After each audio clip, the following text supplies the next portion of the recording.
views expressed on Talk Real Solutions, hosted by Tyrone Thompson at talkrealsolutions.com, are the views of Tyrone Thompson and do not reflect the views of talkrealsolutions.com, YouTube, or etc.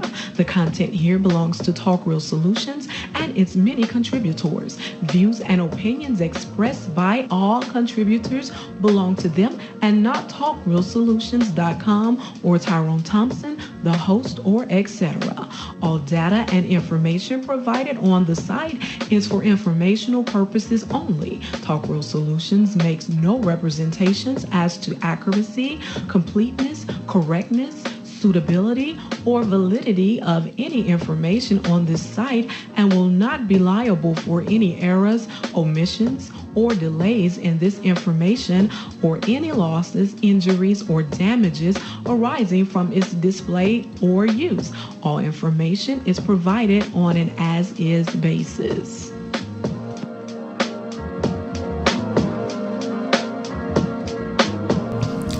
All right. Welcome to the show. This is Talk Real Solutions, and I am your host tonight, Tyrone Thompson. Thank you for tuning in. Today is April the 27th, 2023, and usually I start talking without my audio, so let me see if I got my audio. Look like we're good to go tonight. Hold on for 1 second. Let me make sure. Okay, yeah, we good. Yeah, and I want to invite you to go to talkrealsolutions.com, and on there, you will find at the bottom of the page the 3-point plan to Black empowerment and financial freedom. It has 3 points. The first point is to get together with like-minded people. The second point is to stop all unnecessary spending and save your money.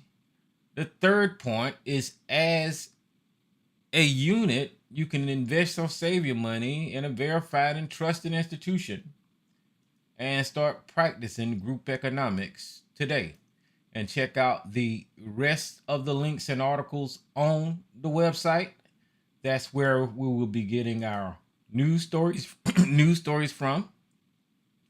And you can follow along there, or you can follow along on YouTube or Facebook as we go through the stories, and I will post the links so you can follow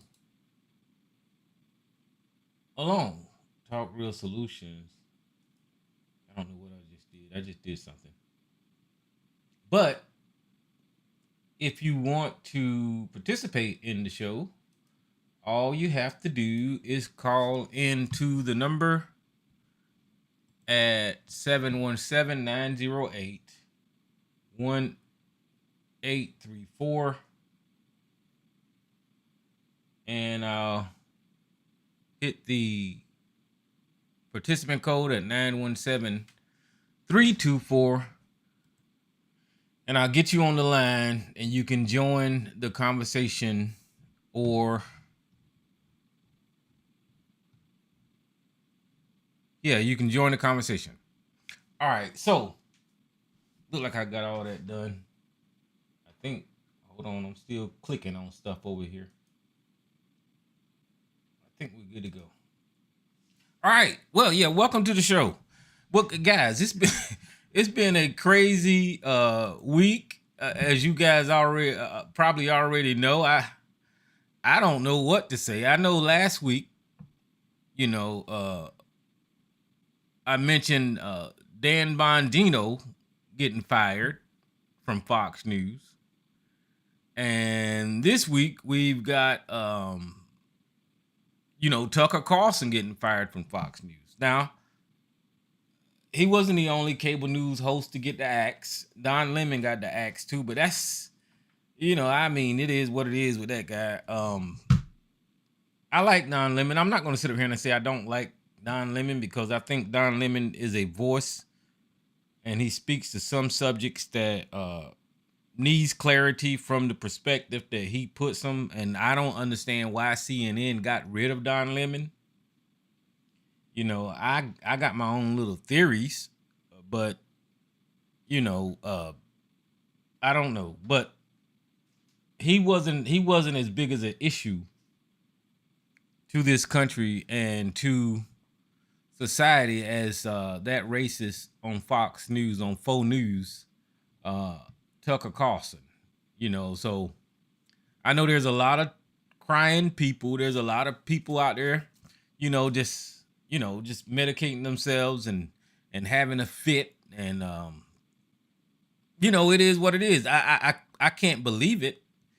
It is shocking, to be honest with you. I mean, I don't. There has to be something else going on here.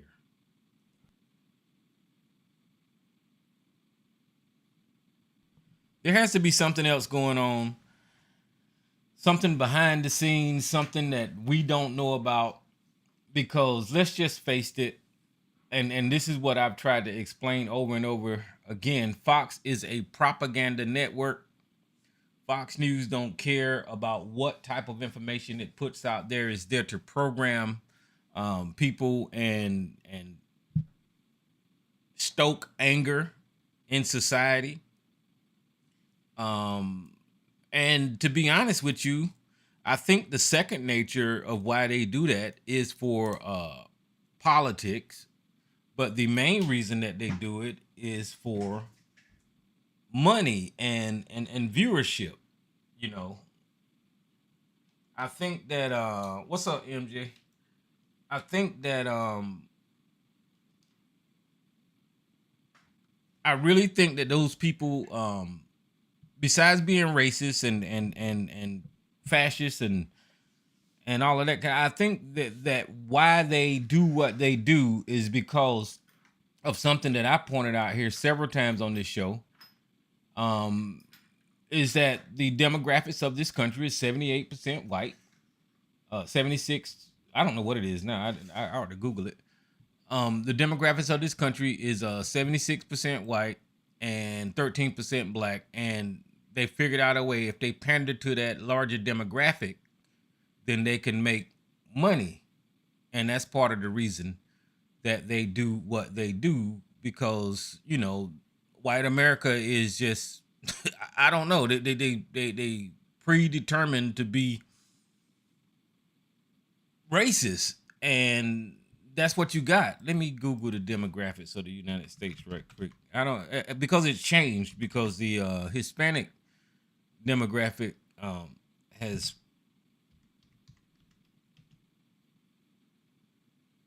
outnumbered the black demographic in America now. And when I first started talking about demographics, the Hispanics was less than Black America, but now I think they either the same or less than. No, they hopped up there. For some reason, we stand at 13%. I don't think I got it on the screen for you guys.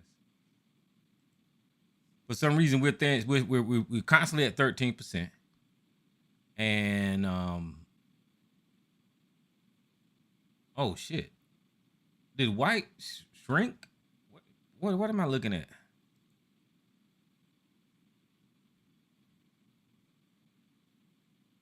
Okay, so there's been a change. No wonder these people are trying to ban books and shit. Because what the fuck? Okay, so it looked like the Hispanics is at 24%. Where am I at? What am I? This is on the Brookings .edu, and I'm just trusting their data. And it said the source is William H. Fry Analysis, U.S. Census Population Projections. This is released March 13th, 2018, and revised in September 2018. Well, so, I mean, I haven't looked at the demographics of America in a long time, but it says the white is 49%, and Hispanic is 24%, Black is 13%, Asian 7%. The Asians have rose. Multiracial is 3.8, and other is 0.9. And what's sad about this is the Native Americans don't even rank on this chart. But here's my point. What I'm trying to make is that Fox News figured out this 49% they need to pander to, and they don't care what it is, but they know that if they pander to like the primitive nature of humans and racism that they're going to stoke reaction from white America. You know, and the reason that I'm saying that, it's not that it's a white thing, it's a black thing too. Just look at YouTube, the black at the black sector, you know, we stoke that shit in us, you know, whenever you look at the black channels and all that kind of stuff, you know. So it's not nothing that's strange, and I'm saying this particular to white people, but since they are the largest demographic, if they stoke these people up, then they know that they try to get them angry and they'll get them to the polls and all that kind of stuff, and they'll vote. And plus, they will spend money on them. They will, they can grift them. They can tell them lies, and they can get donations and all that kind of shit. The same shit Kerry Lake doing right now. Let me see if I can find some more demographics.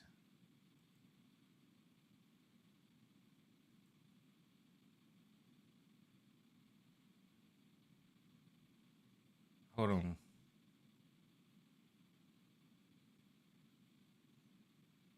Yeah, I guess white is dropping.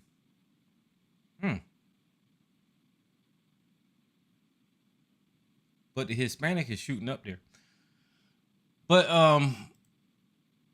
that's why they're angry, guys.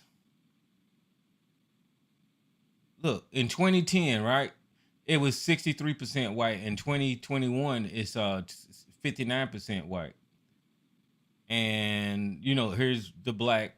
We just stay in constant. I don't know what that is.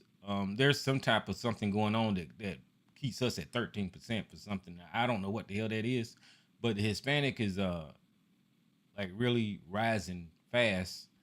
And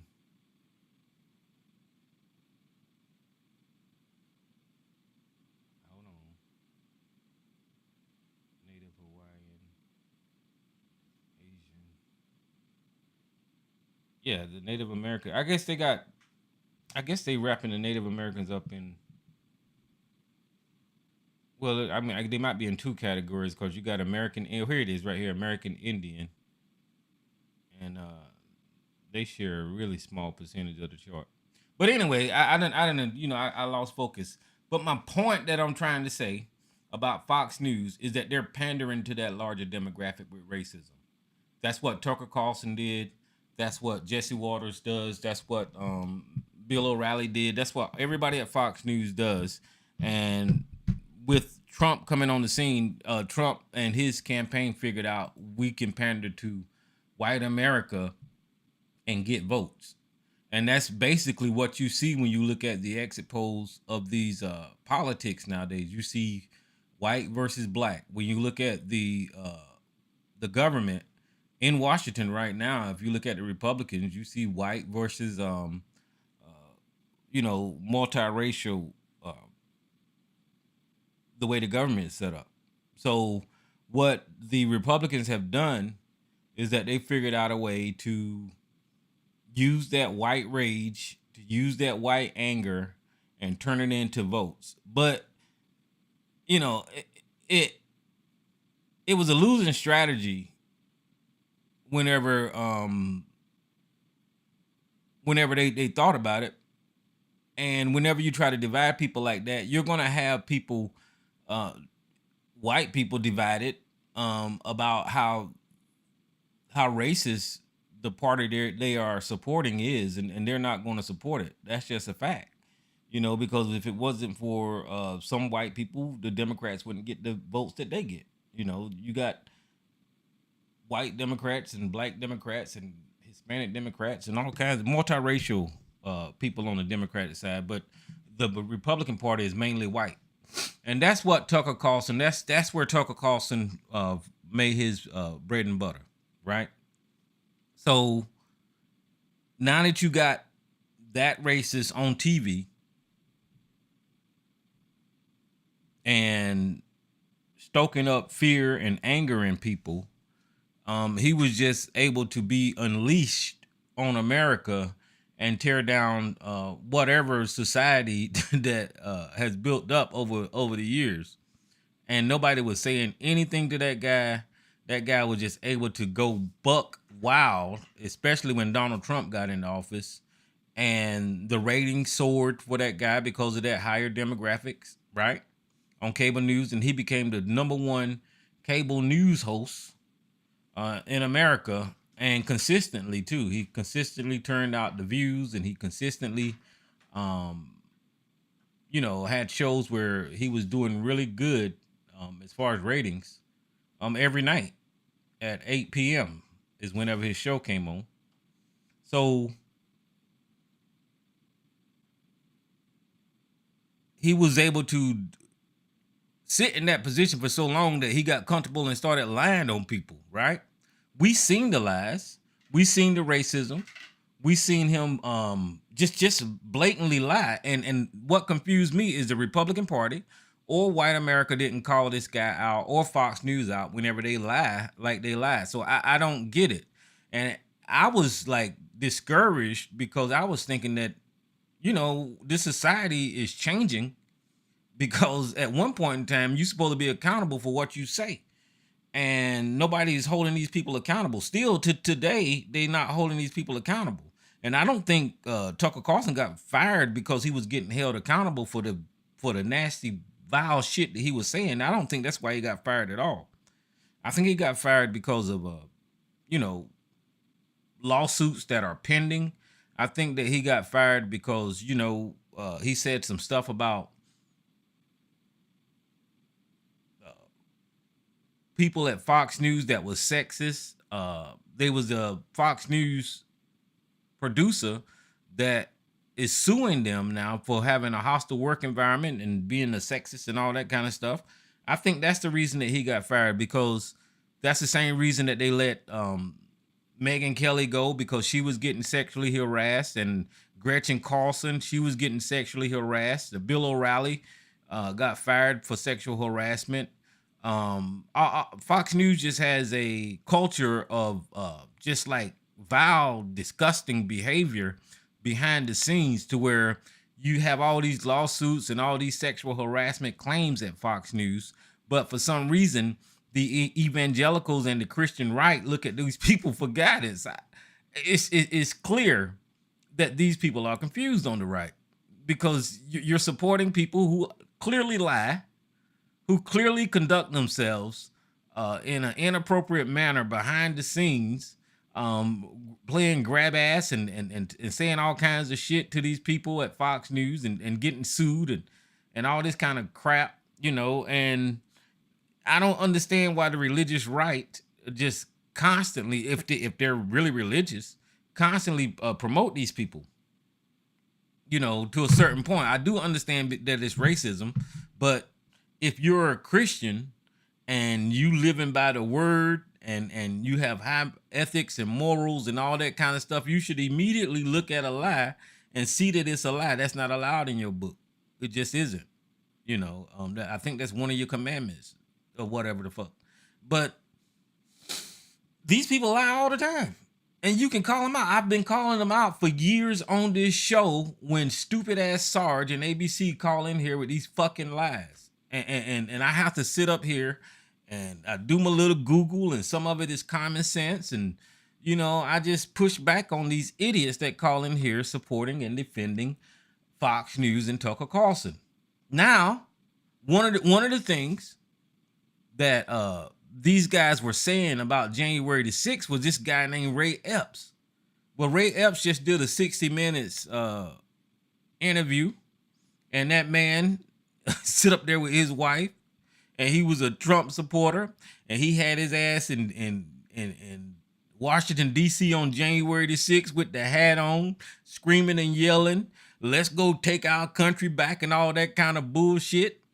And the tables got turned on Ray Epps, because now he's feeling the full force of these right-wing extremists. Now he's kicked out of his house. He's living in an RV, and he's on the run because Tucker Carlson and Trump and them lied on this man and said that he was an FBI informant.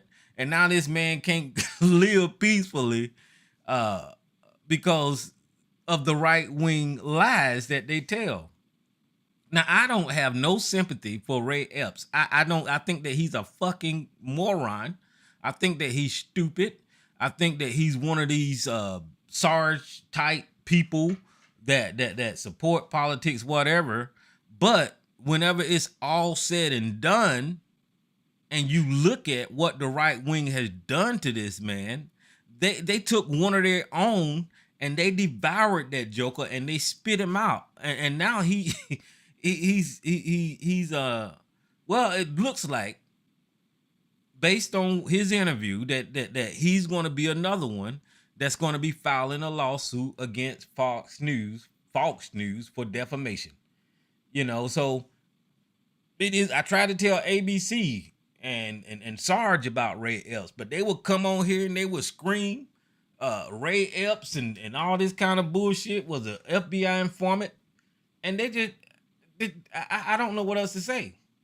Now, what I did do was, you know, I was so interested in this Tucker Carlson story that I was Googling and YouTubing interviews and all that kind of stuff. And I found Bill O'Reilly talking about the whole Tucker Carlson situation, right? So I found Bill O'Reilly talking about the whole Tucker Carlson situation. And I got that interview with Abby Grossberg that she did talking about the environment at Fox News. So I'm going to try to get those in to let y'all hear what they're talking about, right? But before I do that, I found this video of Carrie Lake. I want y'all to listen to this motherfucker. She has a Freudian slip, or she accidentally admits that she's a goddamn grifter. I don't know if y'all heard this or not, but I want y'all to listen to her closely. I tried to play it 3 times so y'all can hear it. So listen to Carrie Lake. And the reason that I'm playing this is because it's all a fucking grift. It's all a fucking grift. And this lady accidentally says what she really intends to do to you dumbasses like ABC and Sarge. That Sarge comes on here defending this fucking moron. So let me play this audio right quick. It's not that long. Now they're stonewalling you. How can they do this? Well, we're going to have to sue Maricopa County. I mean, it's hard to imagine this, but the people of Maricopa County, frankly, the people of Arizona, are victims, in my opinion, of a crime, election crime. And the people who victimize us, the entity that victimized us is Maricopa County. Yeah. That's who we're suing, and now they're withholding evidence. Their attorneys are fighting us. It's like, where can we go for relief? We're actually having to sue the people who victimized us. But we'll do it. If we have to sue, we will. That's their whole MO. They want to wear you out, wear you down. They think you'll quit. They think you'll stop suing because you'll run out of money. We won't. We will continue to go until my last penny is spent, and we will continue because we're not going to have them steal our elections anymore. So we will continue to go until my last penny is stolen.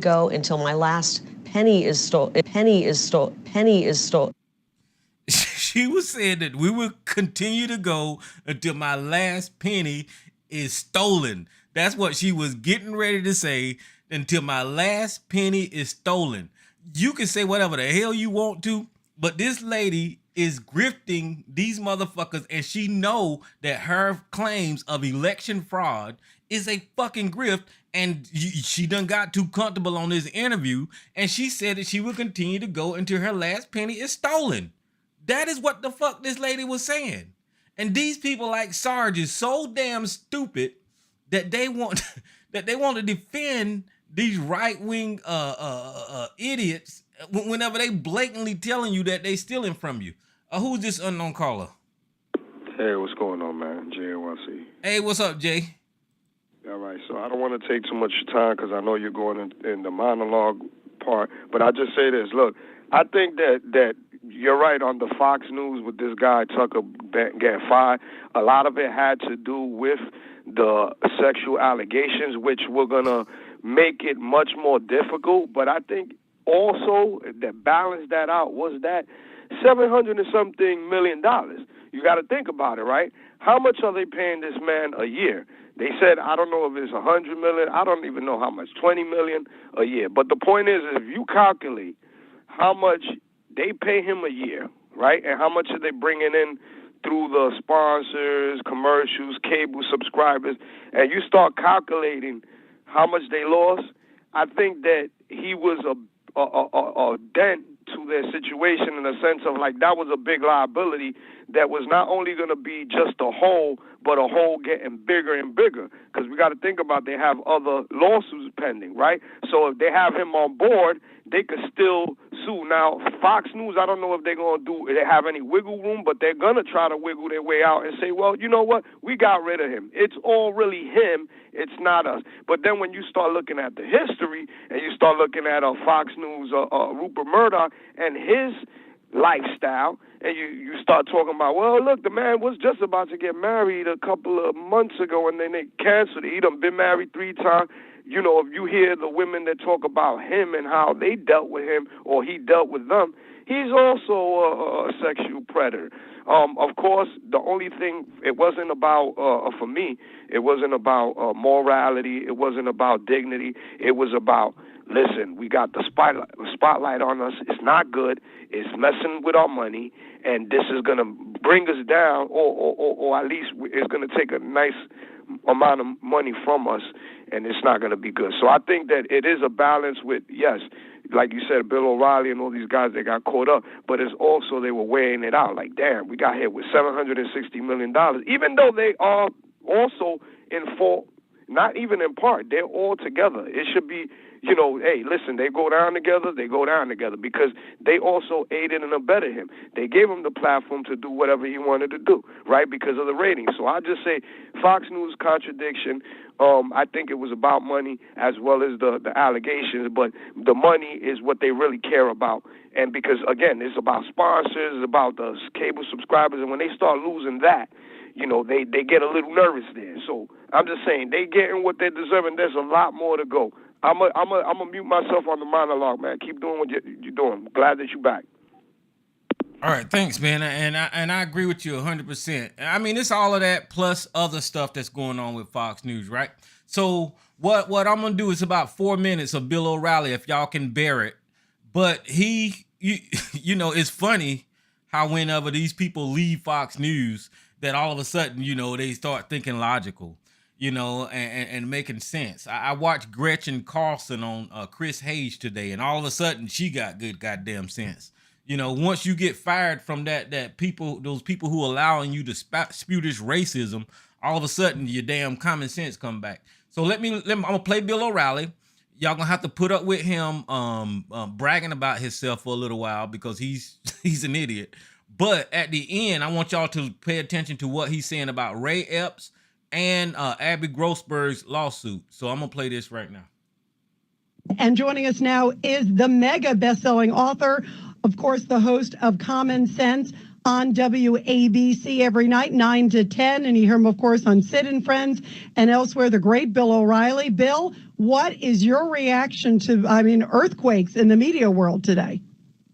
Yeah, I'm surprised. 6 years ago this week that I left Fox News after 20-plus years doing the O'Reilly Factor, the dominant cable news program of all time.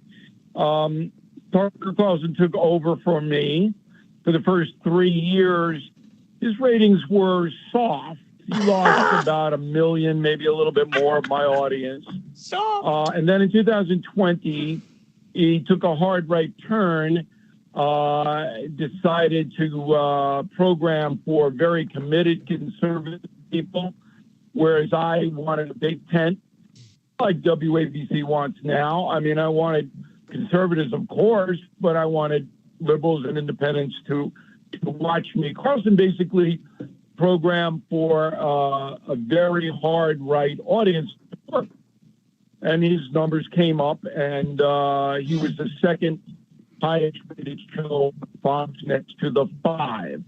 But in the past, I'd say 4 or 5 months, his show and every other show on Fox News has lost a considerable amount of their younger audience, 25 to 54. They have fled for some reason. I don't think it's because of the lawsuit, but I could be wrong on that.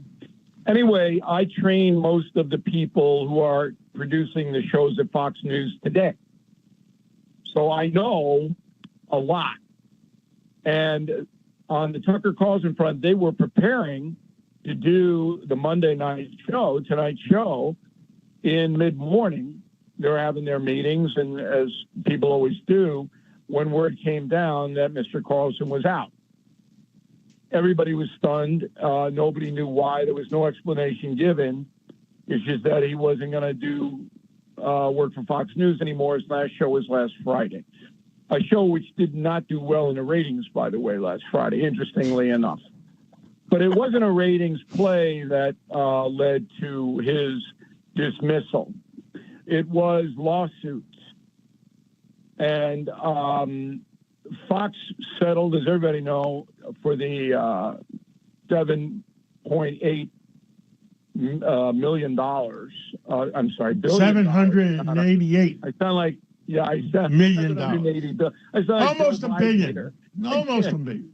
Is Bill drunk? I can't get my numbers straight. 780 billion. He's they a billion. settled, everybody knows that. But if you watched 60 Minutes last night, you saw a guy named Ray Epps on, who flat out accused Tucker Carlson of ruining his life. And Epps is setting himself up for a major lawsuit against Carlson and Fox News. Story is that Tucker Carlson implied that Epps had something to do with fomenting the January 6th riot. And that lawsuit, after watching that 60 Minutes broadcast, it's coming.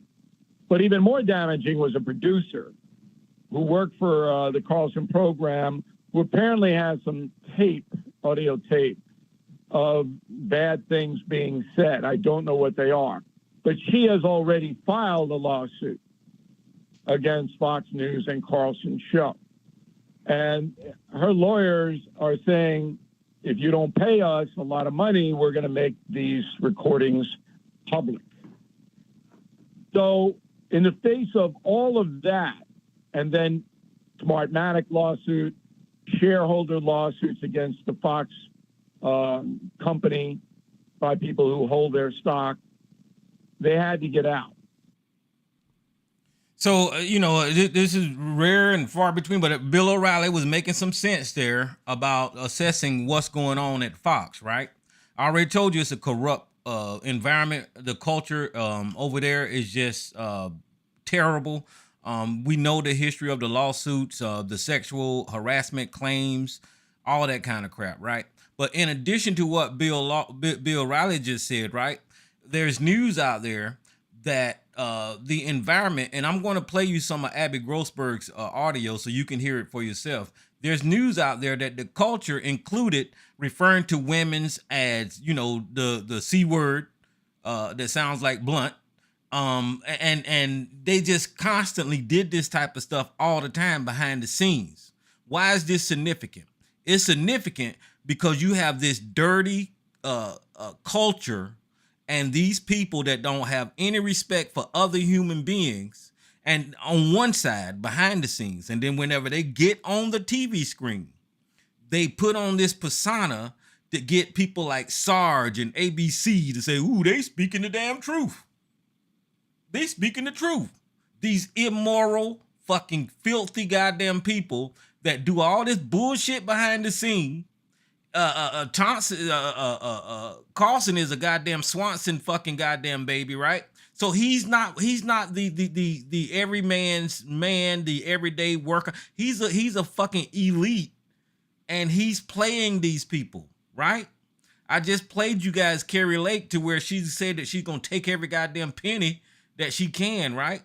But what I'll do before I continue, and I think this Abby Grossberg audio is a little longer, but y'all need to hear all this shit. Bill O'Reilly just referred to that Ray Epps interview, right? Because that's defamation. Defamation is against the law. Tucker Carlson got on that show and he defamed that man almost every goddamn night, saying that he was an FBI agent and he's the one that started the insurrection. And all this time he was trying to get you not to look at who actually started the insurrection, which was these radical ass right-wing Donald Trump, Proud Boys, and all of these people that support Tucker Carlson. He was trying to get you to look at this one individual, Ray Epps, and say he's the reason why ain't he going to jail. right? And then if you look at the 60 Minutes interview, you can see where Ray Epps, yeah, he said go to the damn Capitol. Yeah, he was bragging just like everybody else was bragging. But whenever push came to shove and they got up against those police officers, he was actually telling people to stand back and don't attack the police officers. The police officer is not the enemy. If you look at the whole interview, you'll see where Ray Epps, kind of changed his damn tune when he seen that these people was getting fucking stupid. But let me play y'all Abby Grossberg and let y'all hear all this vile bullshit that they did behind the scenes at Fox. Now, this is significant because this lady worked for Maria Bartiromo or whoever she is, that crazy lady with the wild eyes and the wild hair. But she got transferred to Carlson's show. She got transferred to Carlson's show. So what that means is that you got somebody in the fucking room during Carlson's show telling you all the dirt on fucking Tucker Carlson at the time it was happening. So all of this highfalutin that Tucker Carlson is actually, telling the truth and all this kind of bullshit that people are promoting by Tucker Carlson, you got somebody that was working there that is actually going to share with you what the environment was like there. And this is the same shit that we've been saying. We've been saying this shit about Carlson the whole time. But now you got somebody that's in the room. So here she is. I heard the news. I was starting to get these texts come in from friends, and it just said a few words at Tucker Carlson. I thought, okay, maybe it was the 60 Minutes episode that they're talking about. And I started to write back, oh yeah, I saw the Epps thing. This is terrible. I was there while we were doing this kind of coverage. And they said, no, he's fired. And it was literally, are you sure? Because obviously, I'm at the center of a lot of this, and it felt surreal, and there were a lot of mixed emotions that went through my head. There were feelings at first like, yes, and then also the reality that you don't want anything bad to happen to anybody, but at the same time, Tucker and his executive producer, Justin Wells, who was also fired, really were responsible for breaking me and making my life a living hell. So there is a feeling of justice, but it's only partial. Why did you go work for him? I was working with Maria Bartiromo at the time. I knew as a female that I would never get the executive producer title there, working on that show. The opportunity came up to go to Tucker, and it was a promotion. I would be overseeing a team. I would also be overseeing 3 different platforms.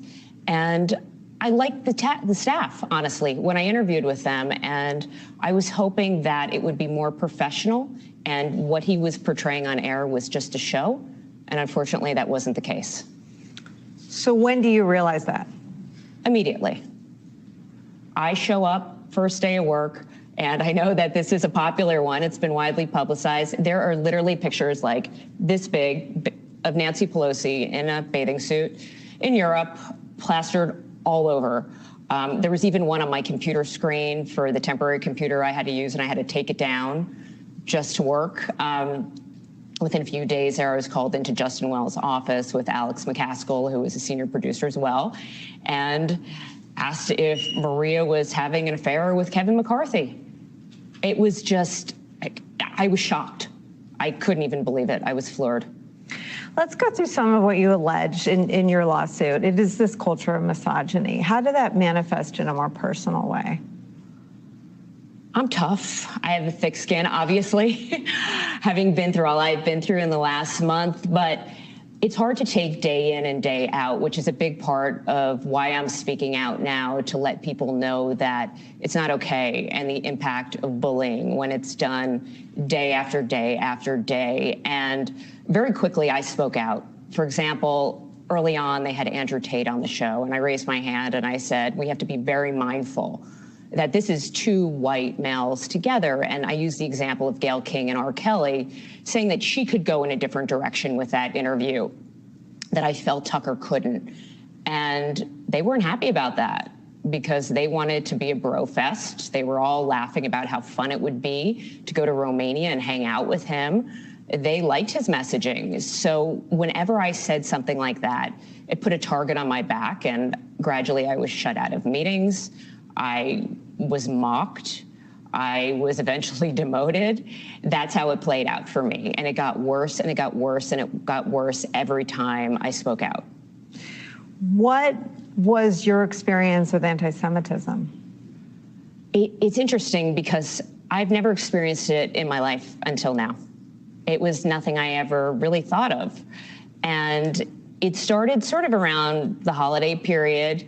I had a colleague who was Israeli, and they do this thing with HR where you become this global ambassador for Fox for the show, and you get $10,000 essentially to represent the program as a diversity ambassador, and the whole staff was white. So they recommended that he be that person because Israelis and Jews are minorities. And I want y'all to not gloss over what was just said. The whole staff was white. I'm gonna play that one more time. Ambassador, and the whole staff was white. So they recommended that he be that person because Israelis and Jews are minorities. And they first suggested it in a meeting, and then they brought it to him. I think he was shocked. And they said he could use that money to buy pizza for the whole staff for a year. Now, I know HR claims they did an investigation, and they said that some of these things were said, but the feelings about it in the office were different than me. It was said, but they weren't offended. What is it about the culture at Tucker? Because listen, as someone who covers him and covers him as a force that threatened democracy until Friday night, it falls in this category of shocking, not surprising. What was for you, as someone inside Fox, shocking about the culture at Tucker coming from Maria's show? It was very out in the open. What you see is what ends up on air. People are believers who are there. I found it difficult to cover the kind of stories that they wanted me to cover. I wasn't expecting it. Maybe I should have. That's what some people say. But for example, right toward the end of my time there, when the January 6 tapes were coming out, Tucker was very set on finding an FBI person who was implanted in the crowd and spinning this conspiracy that they were ultimately the ones responsible for the Capitol attack, not Fox News, as they're about to go into the Dominion trial, that it was really, the FBI that set up this thing, not Fox telling the American people that the election was rigged and the voting machines did it. And when I went back to them and said, look, there's no conspiracy theory here. I called this attorney that's representing one of the Proud Boys, and he flat out told me on 2 occasions, there is no conspiracy. Get away from this stuff. This is dangerous. Tell Tucker to stop. I'll come on your show and represent my client, but I absolutely will walk off if he asks me this. And now, see, at that part right there is where they manifested. They made up this whole thing about this FBI informant behind the scenes at Tucker Carlson infiltrating the January 6th fucking treasonous rioters, and the government somehow or another secretly made those people go into the Capitol and shit in the hallways and piss in the fucking goddamn desk and all that kind of shit. So Tucker Carlson, he made that up, and he pointed the finger straight at Ray Epps and said, okay, there's your FBI informant. Now, why is that significant? Because once it's said on a national platform, the politicians can now say it as this is what happened, because this fucking news show said that there was an FBI informant. And that's exactly what Ted Cruz did. That's exactly what Marjorie Taylor Greene did. That's exactly what Matt Gaetz did. After Tucker Carlson said that there was an FBI informant in the crowd, the politicians went out there and they repeated that bullshit that was on the news, right? And then what happens? Once you get the news show saying it, and once you get the politicians saying it, you got stupid ass motherfuckers that eat horse pills that start fucking saying it. That's what the fuck happens. When you hear ABC talking about fucking Ray Epps, it was a made up motherfucking thing. According to this Fox News Tucker Carlson producer, he was trying to invent a fucking story about an FBI informant in the crowd.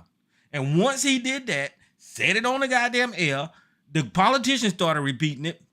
They started fucking goddamn editing videos and shit. And then next thing you know, I'm arguing with fucking Sarge about this fucking made up fucking goddamn conspiracy about fucking Ray Epps. Now this man is going to sue them damn people. And that's part of the reason I think Tucker Carlson has got his ass fired. Is because he's fucking defaming an American citizen, right? And not only that, this lady that is talking got harassed and thrown out of her damn job and all that. She's suing Fox News, right? Not only that, we know that Fox News just fucking paid out a settlement for $787 million. Not only that, you got Smartmatic coming up for $2 point whatever the fuck billion dollars getting ready to sue Fox News. Tucker Carlson and that environment and those people over there has fucking ran this motherfucking company in the goddamn ground with their goddamn conspiracies. And the cherry on the fucking top is that they did all of this because you have an orange racist fucking idiot that somehow or another stumbled his way into fucking politics and became some type of populist with the fucking right wing of America. And they fucking pandering to these fucking races. So there's a fucking chain there. You got Donald Trump, who became popular. You got Tucker Carlson and the fucking Fox News fucking propaganda network, who fucking tried to ride the coattails of that popularity. And then you got the politicians that try to fucking get in touch with their goddamn constituents by riding that damn coattail. And then you got idiots like fucking people that call in here or hosts here that eat horse pills that repeat this dumb shit and play this fucking racist that got fired over and over and over and over again on this fucking show to a fucking black audience that don't give a shit about goddamn listening to this piece of shit that's jobless now. Tucker Carlson is a piece of shit. He don't have a goddamn job. He's just like he got fired. And now y'all should know that this motherfucker ain't worth a motherfucking damn because he can't keep a goddamn job. And somehow or another, y'all gonna, I guarantee you, y'all gonna elevate this motherfucker and say that, ooh, Fox News is well, they did say it. I heard somebody say Fox News is woke now. Get the fuck out of here with that dumb shit. And now Fox News is gonna be the mainstream media or whatever the fuck. What happened to the goddamn Fox News being the one voice that's not mainstream media? Fox News know that they making they fucking bread and butter and they hemorrhaging fucking money because of a fucking racist. They hemorrhaging money because these people have stoked up a goddamn insurrection in this goddamn country. And not only that, as they allowed to fucking defame people like they were, there are going to be consequences for it. They're going to get sued. Rupert Murdoch can't sit his Australian ass up here no more and actually allow this fucking goddamn shit to happen without paying some type of consequences. So Dominion is the fucking floodgates opening for Fox News. I don't know if they're going to go out of business or not because that man was allowed to make so much money and he got so many media outlets. He's a media fucking mogul. So I don't know if they're going to go out of business. But this shit is hurting the goddamn shareholders because I heard the goddamn shareholders is suing Fox News. So I don't know how much they can take of this bullshit. The ratings have went down for Fox News. So, you know, it's one of these things to where I just need to see what happens. Because last week, I don't know if y'all remember me telling y'all that Dan Bondino got fired, right? After this lawsuit. And Dan Bondino was one of them motherfuckers that got on the air and just said any damn thing he wanted to. He just said any goddamn thing and they got rid of his ass first. And then now it's Tucker Carlson. So I don't know who the fuck else is next or whatever the fuck. But, you know, Rupert Murdoch, if he want to keep his goddamn company, then he's going to have to do something about the way he fucking handling this news shit. Because it's all lies. It's all propaganda. It's all fucking Republican Party fucking bullshit politics that they're pushing over there. That's all that is. And I've heard people compare the other networks with Fox and saying, you know, it's not the same thing. Fox is a completely new animal when it comes to cable news and what they're reporting, because I've never seen anything like this. Fox News has evolved into this fucking thing that is fucking, Hell, Tucker Carlson will blatantly say that he support the goddamn Kremlin, that he support Russia, that he support the dude in Turkey. He would sit up here and say that he support these goddamn dictators on a fucking national goddamn TV that is played in our military fucking bases. He will say it, and nothing wasn't happening to this guy. It's like playing goddamn the enemy to the damn troops. And what does that do to the troops? Well, it's gonna pit the troops against each other, because now, as you got soldiers in the army sitting in the goddamn mess hall looking at Fox News, they questioning why the fuck they there and the country that they there for. You know, it's bullshit. I'm glad they got rid of this son of a bitch. And I opened Hey, Ty. I opened Howard Hey, Ty, line. What's you up, open man? my line? Yeah, go ahead, man. What's going on, Ty? Long time no hear. What's happening with you, brother? You okay? Yeah, I'm fine. How you doing? Good. So, do you think that Tucker? I hadn't been listening long, so this might be a repeat. Excuse me if it is. Do you think that he should have been fired? A long Tucker time Carlson? ago. I think he should have been let go a long time ago. Why? Because he's anti-American. The propaganda that he spews, you actually got mass shooters in this country that is repeating his shit. He's dangerous. So if you were the head of Fox, you would have got rid of his ass a long time ago. Very interesting. Very, very interesting to me. But it's okay for niggas to play his clips to people, and you don't have a problem with that. You won't fire those people. What the hell is wrong? Lord have mercy. Okay, go ahead with you. I'm sorry, Howard. Hold on. I like the way you did that. You did Wait a the minute, round hold the on. corner. I muted him on accident when I opened your line. But go ahead, Howard. That was a good one, Howard. That was a good one. Go ahead. Your Yeah, I line. just asked the question. I'm not trying to go on a diatribe. I'm just asking the question. That was the question, brother. It's not that I'm okay with it, Howard. I mean, people host the way they host. I mean, shit, I can't control people. Well, you can, but that's fine. I'm done. I got the answer. I'm good. What's up, Jay? What's happening? Hey, Ty, I'll be in the background, bro. Okay. I'm good. You know, I go to sleep early as hell and everything, and yeah, I just wanted to pose that, but yeah, what it is, bro. All right. Did you have something, Jay? Just saying, the billionaires, man, the people that's behind that, they see that money going down. It's over. I think that, again, when we talk about Fox News started out on the war. I remember they were non-biased.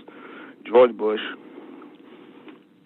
They had, I remember they had people that was, they were debating whether it was good or wasn't, and then they went totally another direction. I think that they went almost like, how drama TV is, like television. There's drama, and they got it wrong. They forgot what their position was. I think they thought they was making a TV show that was like for entertainment, which I guess that's what their whole mindset was. It wasn't about news. It was like a little bit of news, and then flood you with opinions and propaganda. And I say this country too has. I know we have freedom of speech. We have all these different things that we could do, but they got to tighten up the rope, man. This is crazy. When it's something that can threaten the country, citizens, innocent people, that's a problem, man. I mean, they say you inciting riots when you screaming out, gun in a fire in a movie theater and stuff like that. So, I mean, I think there's going to be looked at, but I think, again, there's a big liability for them. Will they go away? I don't know. We'll see after them other lawsuits come in what's going to happen. And who's next? Hannity might be next, and that lady, that white lady, the skinny Laura Ingraham. Yeah, she might be next. Hey, she might be next. They walk a Hey, they walk a fine. Can I say something? Let me say this right here. They walk You know, they walk a fine line whenever you're talking about Hannity and Laura Ingraham. They're not as fucking blatant as Carlson was. But go ahead, Howard. yeah, they're not as blatant as that acting ass fucking Tucker Carlson. If you remember him on CNN, he was the right side of the conversation. He used to come on with his bow tie and everything, but he wasn't as blatantly a damn fool went on CNN, or was it MSNBC? It might have been MSNBC when he came on with the bow tie, and he was like kind of the counter argument. It's all an acting job, but I'm gonna say this, Ty. I'm looking in your chat right now.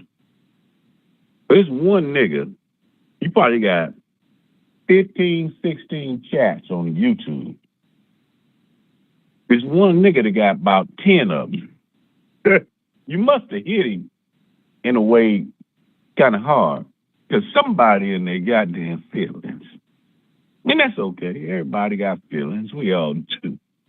But goddamn, I didn't hear your whole monologue, brother. I apologize, but you must have hit somebody in a hard way. You should have hit his ass hard years ago. But I'm done. I'm done on that one, bro. It's funny. This nigga up in here acting real bad. There's 1, 2, 3, 4, 5, 6, 7, 8, 9. He got like a string in the chat of like 9 straight messages talking to you, nigga. Editing videos, he ain't gonna sue, because he'll be found. Boy, is that the nigga you been talking to? Because he showed talking to your ass in the YouTube chat, boy. Goddamn shame. But it's all good, man. I'm gonna sit here, eat my dinner and laugh. You know, and bang on their ass. You know, do your thing. I'm gonna sit back. Don't die. All right. Well, I'm going to finish up with Abby Grossberg and let y'all hear the culture and the environment behind the scenes at Fox News, and y'all can see the environment that they was working in. So here she is. I'm gonna let her finish up. And the response was, well, find somebody else. Tucker is really intent on this. And that wore on my mental health too, people, that the election was rigged and the voting machines did it. And when I went back to them and said, look, there's no conspiracy theory here. I called this attorney that's representing one of the Proud Boys, and he flat out told me on 2 occasions, there is no conspiracy. Get away from this stuff. This is dangerous. Tell Tucker to stop. I'll come on your show and represent my client, but I absolutely will walk off if he asks me this. And the response was, well, find somebody else. Tucker is really intent on this. And that wore on my mental health too, because by that time, I had really begun to connect the dots that the programming that we were putting on the air every night was not just generating business, but also generating hatred in the audience. And after January 6th, I had this wake-up moment that this is hurting people. People are getting angry, and people are acting out on that anger, and this is not okay, and I don't want to be part of that. I guess some people who have kept an eye on what he's done would say that you might have known that before, right? You go to work for Tucker in 2022? Yes, in the summer. So what is it about? I mean, do you feel like, and I want to ask you about the tapes. I mean, did he ask you guys to look through the tapes looking for Mr. Epps? Is that what you're suggesting, or other FBI informants? I was not part of the team that looked through the tapes. My story is long, but I had been on an emergency medical leave due to the abuse that took place on that show. So when I came back, they knew I had legal representation, so was not including me in the viewing of the tapes. But they were having me just look for a lawyer of a Proud Boy that was willing to say that there were FBI informants infiltrating the Proud Boys and the Oath Keepers. And none of them were? Not that I could find, no. I want to go back to what causes some of your stress, I think. It is around your Dominion deposition. Can you take us through those events? So following the 2020 election, people started reaching out in early 2021 for informal meetings about our workflow. That went on for about a year. In early 2022, we had a meeting where they said that we're going to want to take both of your phones and take an image of them, which is scary. That made me hold them up, show that it was forever, that I was saving all my texts. They said, you're only going to need them from October through March. I said, I have personal stuff on personal phone. Oh, don't worry, we don't want any of that. But it was still, remember, I was like sick that day that they took the phones. I also said to them at that point, I have this old company phone. I used it through the whole period, screen smashed, got rid of it in April 2021. Do you want that? Nah, just keep it for safekeeping. So I turned over my devices in March. In June, I had a second meeting where I was summoned to Fox, and they kind of scrolled through my phones and asked if I had a Signal app, which I deleted simply because Marie and I used it for about a week, didn't really take, got rid of it. I'm a little type A. Obviously, I keep the things very organized. If I don't want it, I get rid of it. And I said to them, this seems really serious. Where is this going? What are you going to need from me? Oh, you might be deposed, but it's going to be no big deal. Fox is going to win this, slam dunk. July, I find out I'm going to be deposed. Scared to death, obviously.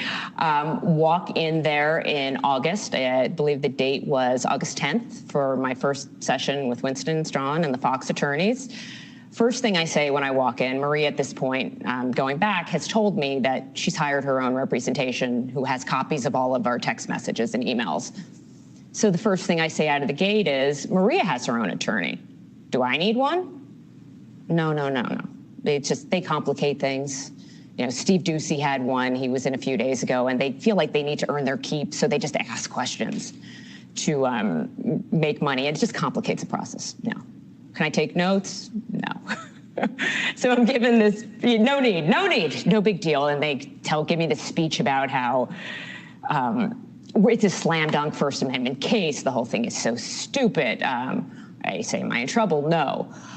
Get this big binder about that big, black, with all of these exhibits of text messages, my LinkedIn page. I mean, it looks quite serious to me. And we start going through it, and they start coaching me. Now, when I'm in there, I decide this is an opportunity to talk about some of the chauvinism and problems I've been having on Sunday Morning Futures. Let me get it on the record with the Fox attorneys. I think that's important because I didn't want to go to HR.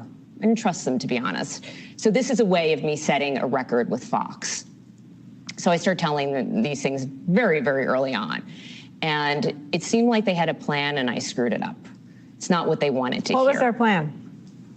They were expecting me to, I think, they flat out said, we expected you to be best friends with Maria. And we were very close. But by that point, we were disagreeing on the integrity of the election and what had taken place in 2022 and some other theories that she had. And there was definitely tension. And there are records of that? And there are records of all of that. I had been asked to spy on her by the Fox bosses and report back on what she was doing, which caused a lot of stress. And that was part of the reason I went to Tucker as well. I just physically and emotionally couldn't take it. And when I go back and listen to some of those tapes now that I have, I hear the stress in my voice and how depleted I was. And so you spied on Maria for your Fox bosses?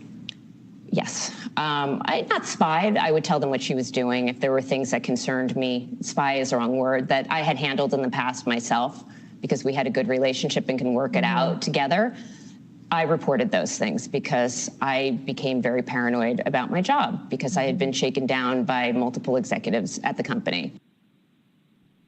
All right. So I want to make one thing clear is that I am not in support of Abby Grossberg. You know, this is another motherfucker that worked at Fox News and pushed this bullshit on Maria Bartiromo's show and on Tucker Carlson's show for a little while, right? Before she got fired. So fuck her. But because she has money at stake, because now she's suing Fox News and trying to, get something through the justice system, she can now come out and say whatever she would be able to say up under penalty of perjury. this is my angle with this lady, right? This is the same thing with Ray Epps. Fuck him too. But my point is, now you're able to hear these people tell the truth because they know if they lie and they go into a courtroom with that lie, they can be held accountable. That's the reason that I'm listening to Abby Grossberg. And another thing that I think is going on, because listen, her name is Grossberg, and I ain't trying to point no Jewish conspiracy or nothing, but this Jewish woman is now raising hell, and people are listening to her. Her name is Grossberg now. And that's just Tyrone saying that. I don't know what kind of power that has, but obviously, you had Megyn Kelly get fired. You had Gretchen Carlson get fired. She didn't raise that much hell. And now you got this lady, coming out saying something. Everybody got to be all up and on. Oh, shit. We need to correct what the fuck we doing. So that's kind of weird to me. But my point is, I don't give a shit about her. But if you listen to the culture, you listen to the environment, you listen to what the hell was going on behind scenes, these people don't give a shit about who the hell their audience was. They was all about pumping up all of these conspiracies to wire people up, to go out and take fucking horse pills, to go out and not take the fucking COVID shot, to die for them, to just lie to them and get them motivated behind this made up government conspiracy. Now I'm going to shut up and I'm going to open the lines. But before I do, I have a gentleman that I want y'all to hear. I want y'all to hear this gentleman about 14 years ago about democracy. I want y'all to hear this gentleman that tells you what happens if you let a media outlet get out of control and the media just able to do whatever the fuck is going to foment conspiracies. I want y'all to hear this guy. Listen to him now. In a democracy, it is vital that citizens have a common frame of reference for reality. There has to be a place where all citizens can go and look at facts about what happened yesterday and say, you know what, I agree that that's probably roughly what happened. The electorate's confidence in the news being real is all important. You see this when you go to other countries that don't have a history or a tradition of a straightforward, honest press, like places like Pakistan, where I've spent a lot of time, where the press has always been dishonest, every newspaper is an organ of a political movement or other, and people have come over time to become really cynical about the press. They don't believe anything that is written in newspapers because they assume all of it is just another man's view. All of it is bias. And so in the absence of any universally recognized standard or source of news, what happens? Well, rumors take the place of news.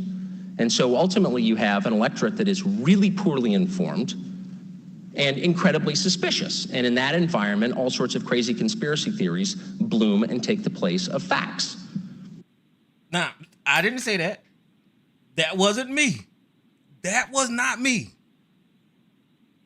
He said the confidence in news being real is very important, right? And then at the end, he said, in the absence of those facts, in the absence of that realness, that conspiracies take root. This is what Tucker Carlson said himself years ago. So what does that mean? That means that he know what the fuck he's doing to you, ABC, when he tell you to go out and take horse pills. He know what he's doing to you, Sarge, when he tell you the election was stolen. He's fomenting all these conspiracies because he know he got an audience of idiots that listen to him. I'm going to play this one more goddamn time, just that last part. Because, hell, he was right. In a democracy, it is vital that citizens have a common frame of reference for reality.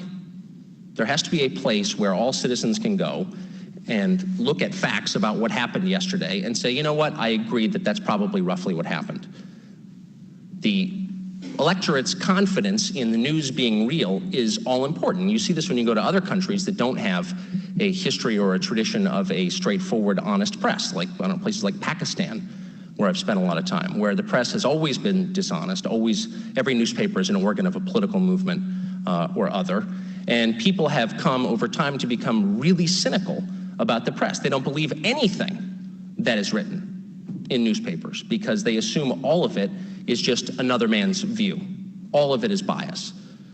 And so in the absence of any universally recognized standard or source of news, what happens? Well, rumors take the place of news.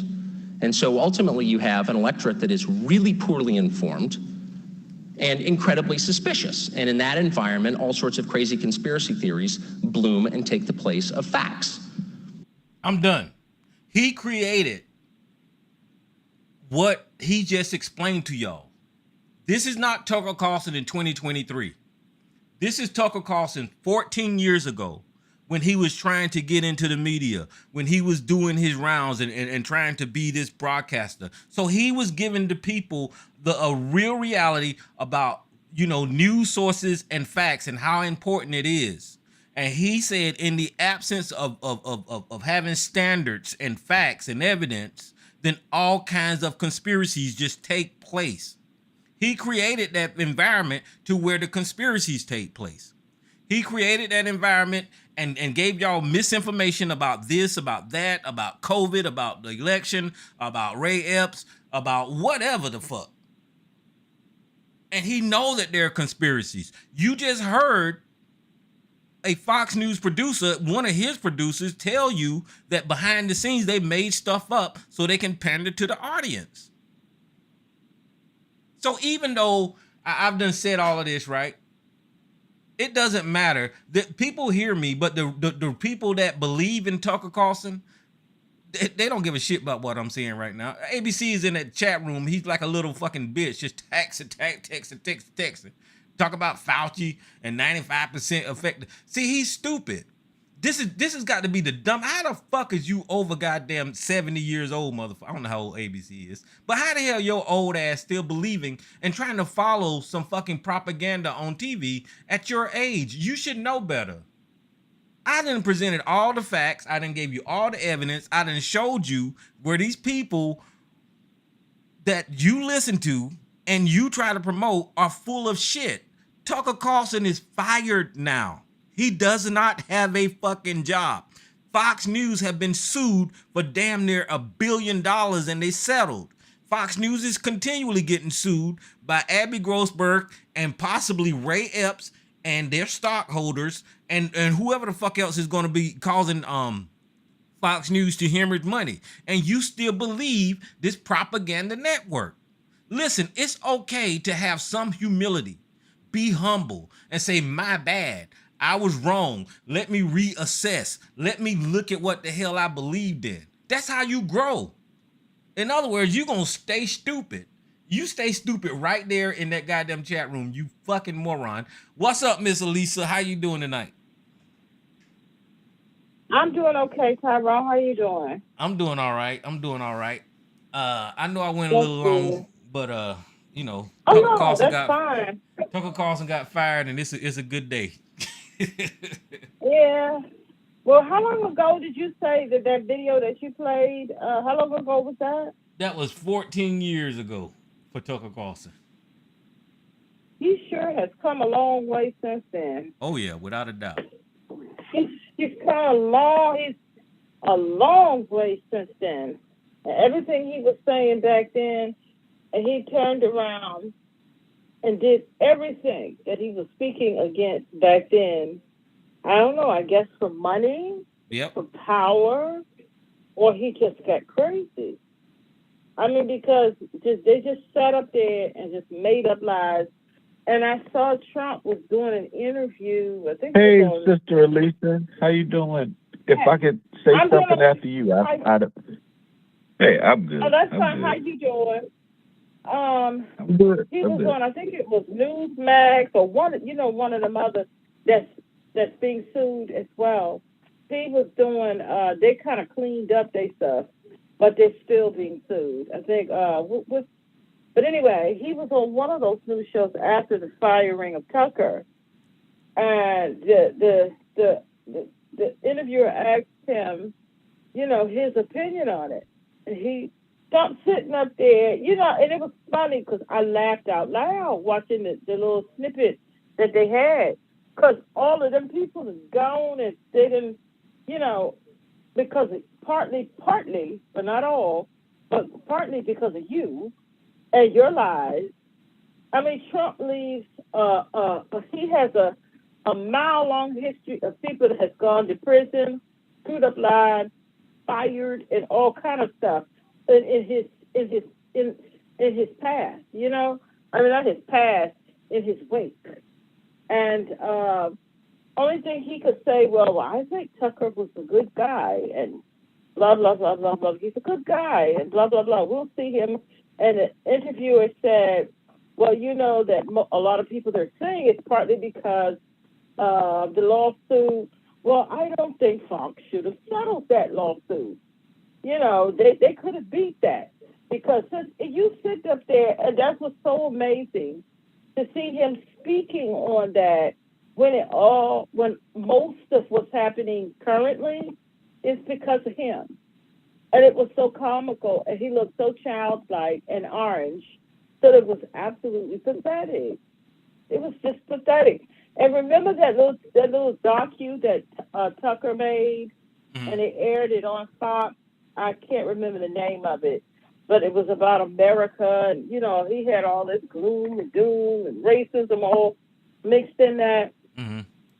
Rupert Murdoch allowed them to go too far, and once they had crossed the line, they were doing anything, and it got out of control. It got away from him, and it was just one big mess over there. And then because of the lawsuit from Dominion, then the text messages became public, and you know that they knew all of what they were doing. And this Grossman woman, she's going to be suing. They still have the other lawsuit coming from, what is it, something Matic, whatever the name of that. So, I mean, it's just absolutely amazing to see the foolishness going. But I think part of the problem, as they keep going out, if they had kept Tucker on, he was going to constantly keep them in lawsuits, big lawsuits, because he had done jumped shark. He was doing whatever he wanted to do. Rupert Murdoch had lost control. He completely lost control. And now that all of this has happened, I mean, they're cutting them in their pockets where it hurts, and it's not over yet. And then he's going to try to, what look like he's going to try to clean up things. They're going to still be Fox News, just not quite as crazy as they had been. Not with just make up something off the cuff before the show starts, because the people will believe it. I mean, the damage has been done. The damage has really been done. I mean, because your damage has been done so good. Trump is even a viable candidate for the next presidential election. That's just how bad the damage has been done. And just, Don Lemon got fired over on CNN. Yeah. I think Don Lemon, they use him as a scapegoat. So I'm not even going to get over on that. But wherever he lands, he'll be fine. He's rich. He has money. But I have to admit, I was shocked over this Tucker Carlson firing, because I'm surprised it took Murdoch and them this long. I really am. I'm surprised, but I think it got away from them. They got scared of the MAGAs, and it was just one big mess. And at some point, it has to put a stop to it, or try to slow that train down just a little bit. And they probably was wondering, how are we going to do it?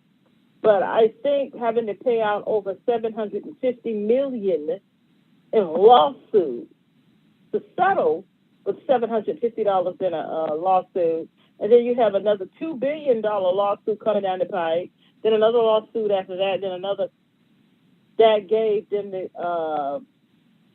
the cojones to go ahead. We got to do something to slow this thing. We got to do something, because they might not even get them. Because if they kept going on the route that they were going, as far as their licensing, the FCC, different things like that for the news life, they might lose that, and they know that. Well, see, that's what I was waiting on to step in, is the FCC. But the FCC, I don't know. I have to find out more about them. They're not doing what they're supposed to do when it comes to Fox News. No. They just aren't, and I don't know why that is, but they just aren't. But maybe Murdoch is hearing Well, something. I know why. That But it might be if I because their licensing is in danger right now. We don't know. We haven't heard, but I bet you Murdoch has. But go ahead, Howard. I'm finished.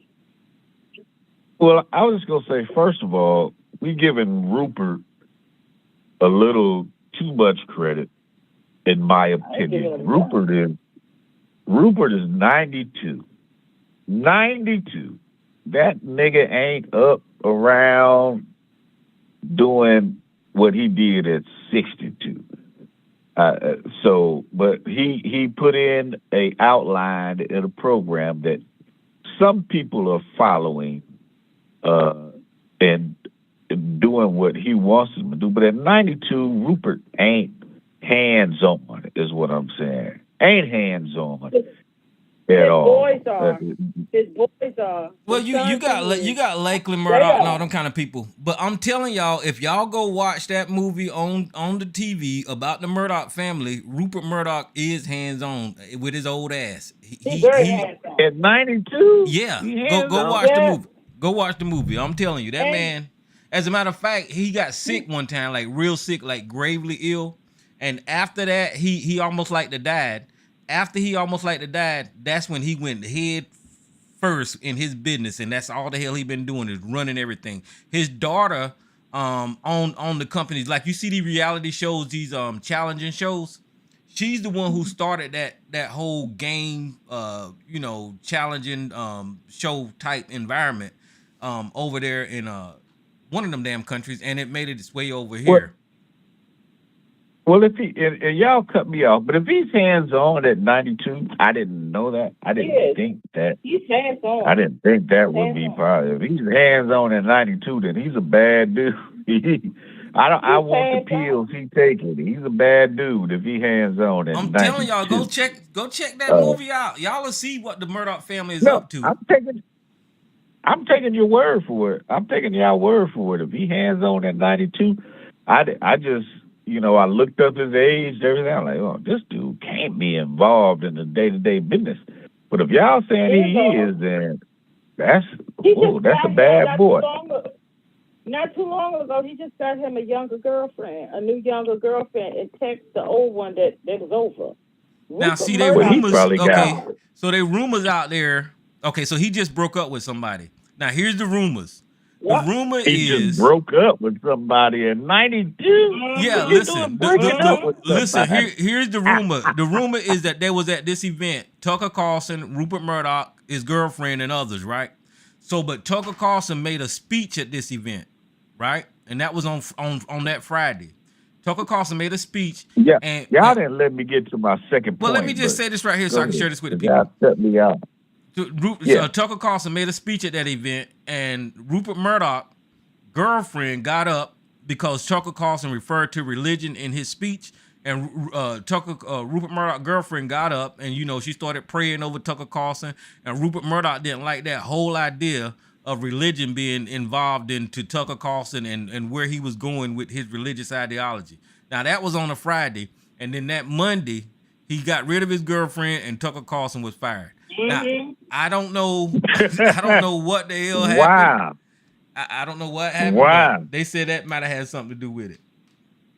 Well, how old was the girlfriend? I don't know that. What, 40 something, 50 or something like that? I don't know, but she's young. A girl is young. Well, I wanted to also speak on. You said, how can they get away with the things they say? But I've said this many times, and Tyrone and you and Elisa know, it's not news. It's opinion. It's opinion.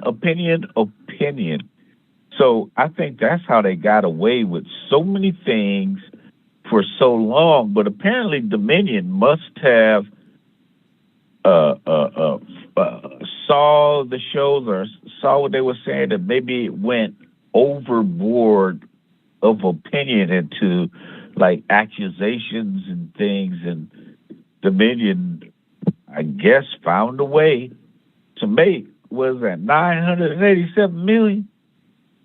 Well, Lord, I wish somebody would talk some it was a shit to me defamation. like that. It was a defamation lawsuit.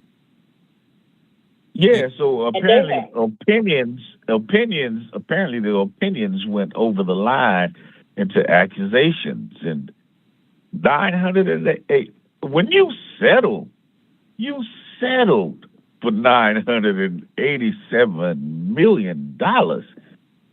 It must be some more dirty. Now, we done heard the surface of the stuff, and it's funny, and Tucker Carlson said there's emails and messages, and that's the surface, because if you settled for $987 million, man, it must be a whole lot there under that you don't want anybody to know. Got to be. You won't settle for damn near $1 billion. Their strategy, if somebody was saying Rupert Murdoch's strategy is just like fucked up with these lawsuits, right? Because if he didn't want anything to get out, he should have been paid off Dominion, right? And then nothing would have came out. But he didn't do anything until all of this information, the text messages, the phone calls, and all that kind of shit came out.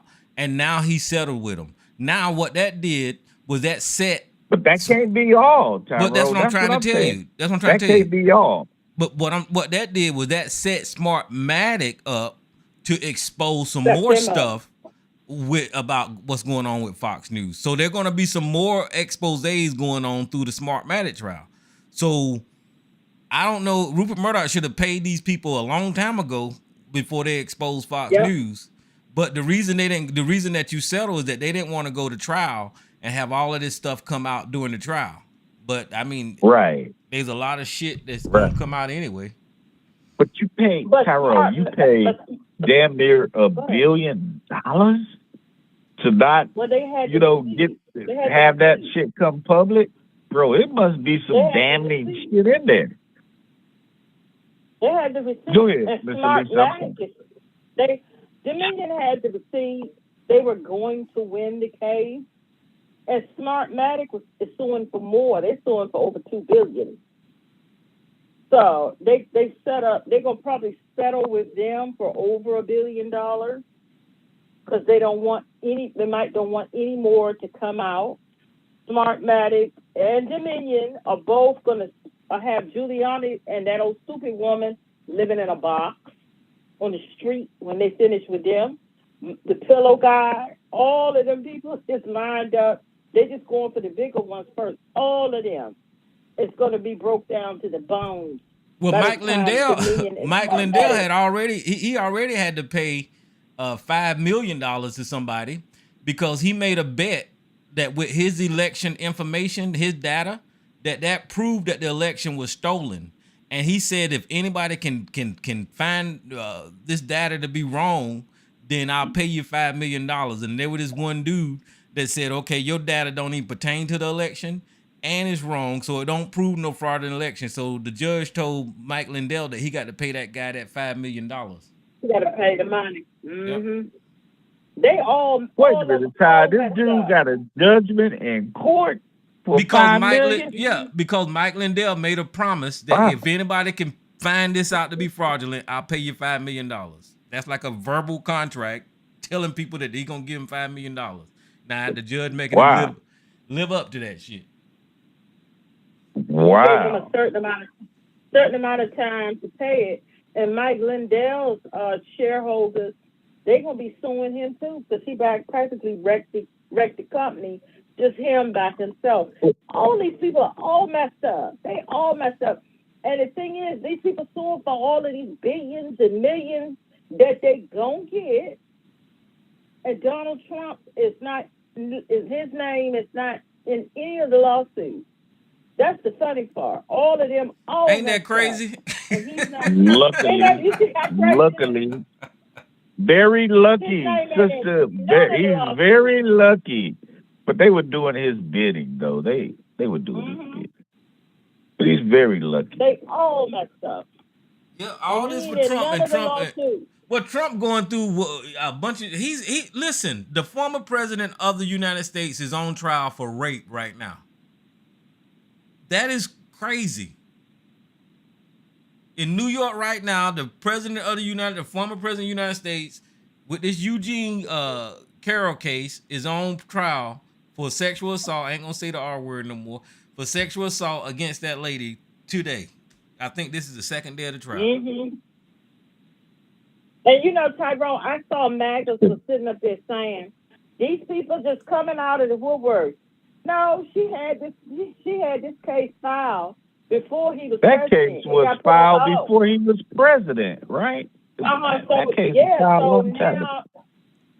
So now they able to have it because he's not the president. How would that look? The president of the United States would have to be on trial for assault. Ain't that crazy? And these people still standing behind him. They want him back, Tyrone. And I bet you if he was to get convicted of that, let's say he get convicted, and Georgia going to be filing their stuff. Let's say he get convicted on some of this stuff. They try to get a conviction on him. They going to still want him. I don't know if he'd be able to run for president anymore if they get a conviction, but let's just say by some chance he's able to run. They still going to vote for him anyway. They don't care. They want him back. But that is just crazy to me. Yeah, that's why I said a long time ago the Republican Party has lost their way. There's not a Republican Party anymore. Not like we used to know. I don't know who these people are. They're extremists. Did you notice? They're doing hit pieces on Ted Cruz right now. The Washington Post and some other newspapers, because with those the Jewish woman who worked with Barbarossa, whatever. Abby Grossberg. Yeah, she's starting to tape some Ted Cruz too. Yeah, I seen that. Ted Cruz up in there scheming and scamming, and he was right long trying to with this election overturn all these lies and stuff like that. I mean, these people are all messed up. See, what gets me is that as it was going on, we all knew, the people that's on this phone all knew what we was hearing was bullshit. So what I couldn't get in my head is how can y'all just keep right on? At some point in time, y'all gonna have to pay the piper. And I guess that's coming up now to where people are saying, okay, well, shit, you lied. See, because Ted Cruz is going to get swept up with what you're talking about. He's going to get swept up into that January the 6th. Hold on. He's going to get swept up into that January the 6th and that document shit for overturning the election with that guy who's investigating Trump. But go ahead, Gigi. Hello, everybody. Hello. Listen, that was an excellent monologue, Tyrone. Hi, Miss Elisa. It's an excellent monologue, Tyrone. Howard is right.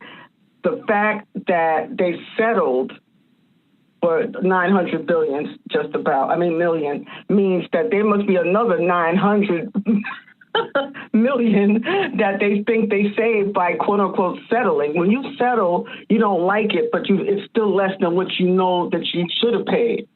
So it's very, very interesting and very, very sad, but such is life. I'm done. Yeah, I agree with you. They didn't want something to come out, and during a long, drawn out trial, they would have had to call Sean Hannity to the stand. They would have had to call Tucker Carlson to the stand. They would have had to call Laura Ingraham, Maria Barr. They even would have had to call Rupert Murdoch to the stand because he lied. He lied during the preliminary stuff. Whenever he told the judge that he wasn't sitting on the board, and then when it got found out that he was the chair of the damn board, the judge said, "Look, Dominion can go ahead and depose whoever the hell they want to, and y'all can't stop them, So, well, I like that little Jewish lady when she was talking about all the stuff that she went through when she went to Tucker Carlson's job, because that is very, very common. All the C words and the porn, all the porn and the hatred. And it's just a way that white men hate females. It's just so, it's past diabolical. I mean, black men get sick of black women, Asian men get sick of Asian women, but there's something about that white man it's just such a deep hatred towards women, and it's going to come out. And like she said, she worked in an environment of, all white men. So I can't even imagine what she would do. Even if there's a coon present, a coon might still help a female just because it was raised right, even though their politics is wacky. But I can't imagine what. Of course, she's probably, I wouldn't say she's full of crap. I think that she did what she had to do her job. But I'm just glad that at least we get to hear what another female goes through on these all-guy jobs. I'm done. Thank you. Well, what confused me about this whole story is why they would have a picture of Nancy Pelosi in a bathing suit all around the office. I don't understand that. I don't know. Did they like what? I do. I don't know if they. Wait, let me say something. Wait a minute. I walked in one day. Well, I was very young and I was on probation. But I walked into a precinct and I went to the lunchroom and there was a giant. It must have been 16, maybe 12 by 8 photo of Vanessa Williams. She had just become the first Black Miss America or whatever she was, and she was completely naked, spread eagle. And when I walked in, let me finish, please. And when I walked in, there was women sitting there, white women and Black women, and there were white men, and everybody sitting down like this is normal. And I got up and I took it down, and I tore it up, and I threw it away. And then they sent a Chinese cop, because this is just so New York, they sent a Chinese cop to ask me if I was going to make a complaint. You know what I mean? Like, all you sitting there, you don't have mothers, sisters, daughters, whatever. And don't even get me started with the Black people sitting in there. But it's like, if they get to the point, it's like a lower common denominator. Like, nobody wants to be the first one to do whatever. So I don't know if they put that picture of Pelosi up there because they liked the way she looked in a bathing suit, or it was a joke or whatever. But either way, she was just an inanimate object to them, one way or the other. So that's sick. It was just about disrespect. That's what that was. Because if they can show her the ultimate disrespect, she ain't nothing. She speak of the house. She's a female. And they put up her picture in a bathing suit. That is their way of the ultimate disrespect towards her. That's what that's about. That's all that is. Well, yeah, see, that's the environment that the right wing is following. They're not learning anything for any of this stuff. I mean, nothing. I don't know. I wouldn't want to see Nancy Pelosi in a bathing suit. So whether it's a joke or not, I don't know. I don't know. That's what that is. Yeah, but that's how they do. That's how they do. Creeps. I work with nothing but all white men, older white men. They don't do things like that, but I don't know. They sort of back in the day, yeah, but they sort of they would if they could get away with it. Right. But see, that guy was supposed to have been the standard bearer for, right wing, how to be. He's supposed to have been the guy that everybody follow and all that kind of stuff. But they just they had a culture of just vile nastiness and just vile, disgusting. And the C word, like they were saying, like the C word, CUNT. Man, if I had. Let me say $1,000 for every time I heard that white men on my job use that word, I would be rich. Everybody's a cunt.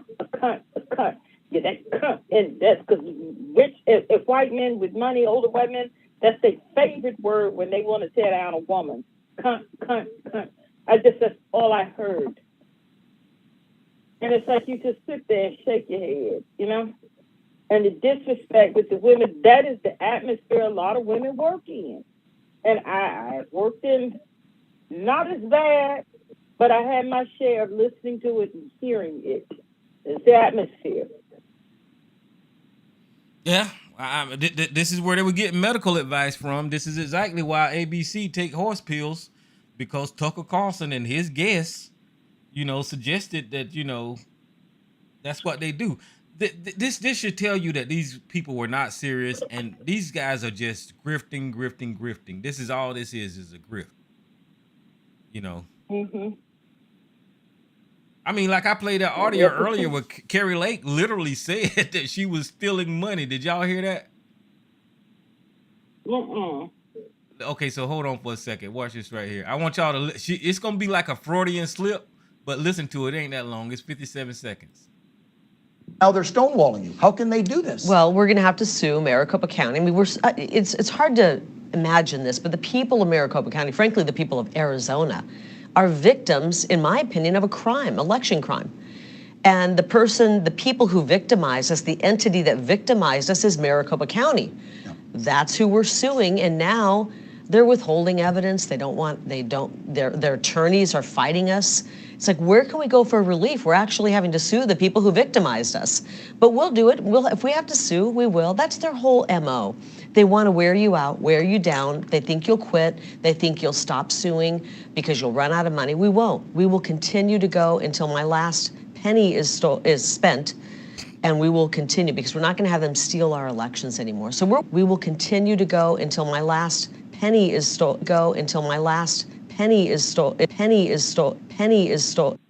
See, she was getting ready to say till my last penny is stole, and she caught herself. She said, "Ooh, spent." You know, these people are grifting off of these people, and I don't. I guess they just got so much hatred in them, so much racism that they don't even care. You know, or it could be like I was alluding to the other day. It's like a religious angle to where these people are looking at demonic forces that they're fighting against when it comes to the other party and stuff like that. I don't know, but something got them in a cult-like mentality. No, they know they're lying. She wasn't no election stolen. They're very well aware that they're lying.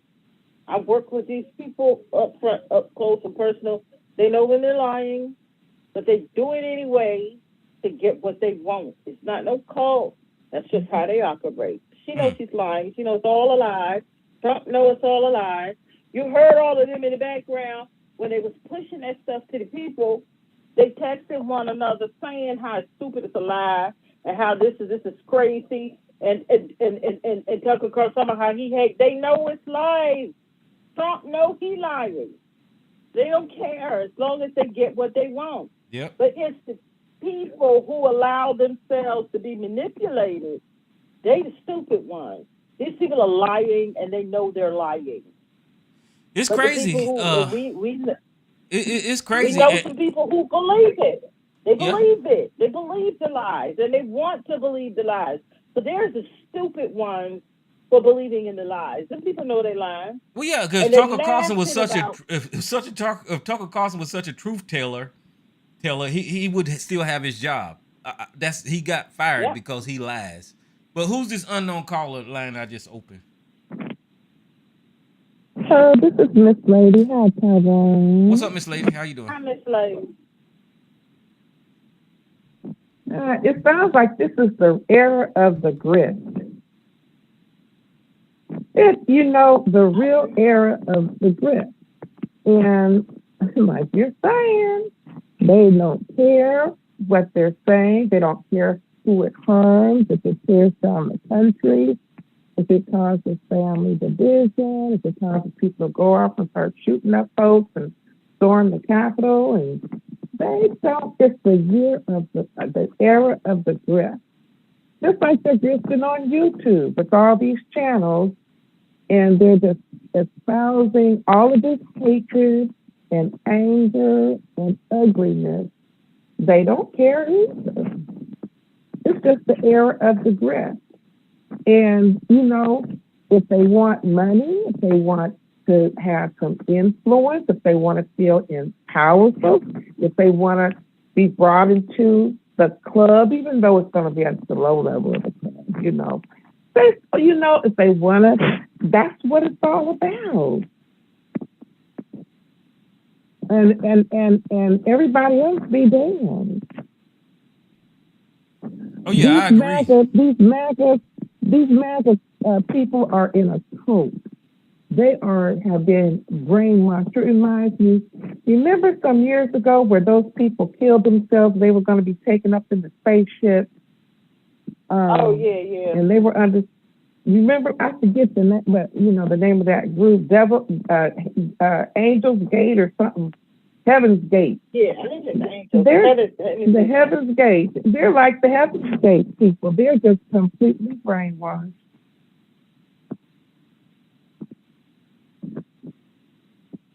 They're completely And so brainwashed. they're gone. They're gone. Oh yeah. And so there you have it. Oh yeah. That's pretty much all I had to say. All right. But it's what's sad about it is that damn near half the country is thinking this way, and you can't tell them, Jack. I mean, for instance, I know. Y'all probably heard about this thing with Dylan Mulvaney, the transgender person that got that Bud can. Oh yeah. And then they was protesting Anheuser-Busch and Budweiser. But come to find out that Anheuser-Busch and Budweiser financially support the Republican Party. So they're protesting the people who's giving them money. And Donald Trump Jr. had to come out the other day and say, look, guys, y'all need to stop protesting Anheuser-Busch. And other Republicans had to come out and say, stop protesting Anheuser-Busch, because they so hung up on this anti-transgender stuff that they don't realize when they shooting themselves in the foot, because they're programmed and they're following this mentality that people like Ron DeSantis is pushing against the Don't Say Gay and anti-woke and all this kind of crap that they pushing. They just follow whatever the dang on leader say, and then they go out there shooting beer cans with guns and all this kind of bullshit. These people are gone. I don't know. And then you got people like Marjorie Taylor Greene. Marjorie Taylor Greene is an embarrassment. When I seen a couple of her hearings where she's calling people liars. Today I seen one where she's told this I guess this was this gay lady that she's not a real mother because she didn't have the baby or something. I was like, what is wrong with this woman? These people are nuts. They're just crazy. Yeah, but the people keep voting in. Look at the people keep voting for Lindsey Graham. So I will always have to. I hope he get caught up down there in that Georgia mess. But but even if he were, the good folks of South Carolina still will vote for him. So put him back in office. Oh yeah. They just don't care. Yeah, it's just, but Fox News and Donald Trump has made these people get more and more emboldened, and with the book banning and the anti-critical race theory, the anti-Black Lives Matter, just the overall racism in this country has got more emboldened. Anti-LGBT. Yep. Yeah, anti-LGBTQ. Just don't leave them out. So it has a lot of in common with that how the Nazi agenda got started and it just ballooned. The whole anger and promoting anger and division and hatred, and start banning books, which they did there, and targeting the Jews, and they had to wear the numbers or whatever they had to wear. I forget, something on their clothing. Then they couldn't be out at night. It just started, escalating the abuse. The abuse really ended up at the concentration camp. And so, and don't mention how dangerous it is with the gun culture in this country, with those same crazy people that we talking about. They supporting guns and all that kind of crap. And then I don't know what Ron DeSantis is doing down there in Florida with Disney World. I really don't understand that fight no more. I understand that whenever he came out with this Don't Say Gay bill or whatever it was he had, that Disney said that it wasn't going to discriminate. But I think that's barking up the wrong tree. I think that was it. The wrong tree. You know why? Because he's barking up the wrong tree because you have a lot of Republicans that have family members that interact with Disney in some sort, whether they visit the actual parks, watch movies, buy products. There's Republicans that have kids, whether they want their kids to be Republican or not, that are gravitated by Disney. So it's really hard to kind of get a little child to say, no, we're Republican, don't like Disney because of this and that, right? Kids are going to be kids. So I think that with that, that's the level playing ground in the sense of where they going to have to, wait a minute, we got a lot of family members, cousins, grandkids, nieces, nephews that love Disney, and we don't want to alienate ourselves from them, and look like the bad guy. Another thing is money. Disney got a lot of money. Playing around. Disney own everything. Right, they Disney own that everything. land. They're about to sue them. They own everything. They bought that property, and they fall under. That's why the taxes thing. They were fighting about that because they fall under a special. I don't know how do you want to say, but their contract. When they bought that land, they bought it with these not stipulations, but they're things that that help them. So the thing is that it's not so easy said as he says it is, because they got lawyers and they purchased this place before a lot of these new laws they trying to implement, and they've invested a lot of money in Disney World. Yeah, they might not. In Florida. But what I'm asking though is Disney's position as simple as whenever Ron DeSantis put his "Don't Say Gay" thing out? Is their position as simple as that we're not going to discriminate, and that pissed Ron DeSantis off? Well, Disney spoke out against the law. No, they haven't. They spoke out against it, and so DeSantis got upset, and then he was going to put an oversight board over Disney and put the people he handpicked to oversee Disney, because Disney is a self-governing district. Right. And so he thought he was going to usurp that, but then there was a legal clauses in the contract that Disney had. This was so smart of them. They had a clause that bans any changes until 21 years after death of the last survivor of descendants of England's king. Okay, this goes way back into British kind of law, okay? And so then they go, okay, so who's the last survivor of the descendants of England's king? Which would be I'm just trying to read this. Let's see. It's Princess Lilibet, Harry and Meghan's little daughter.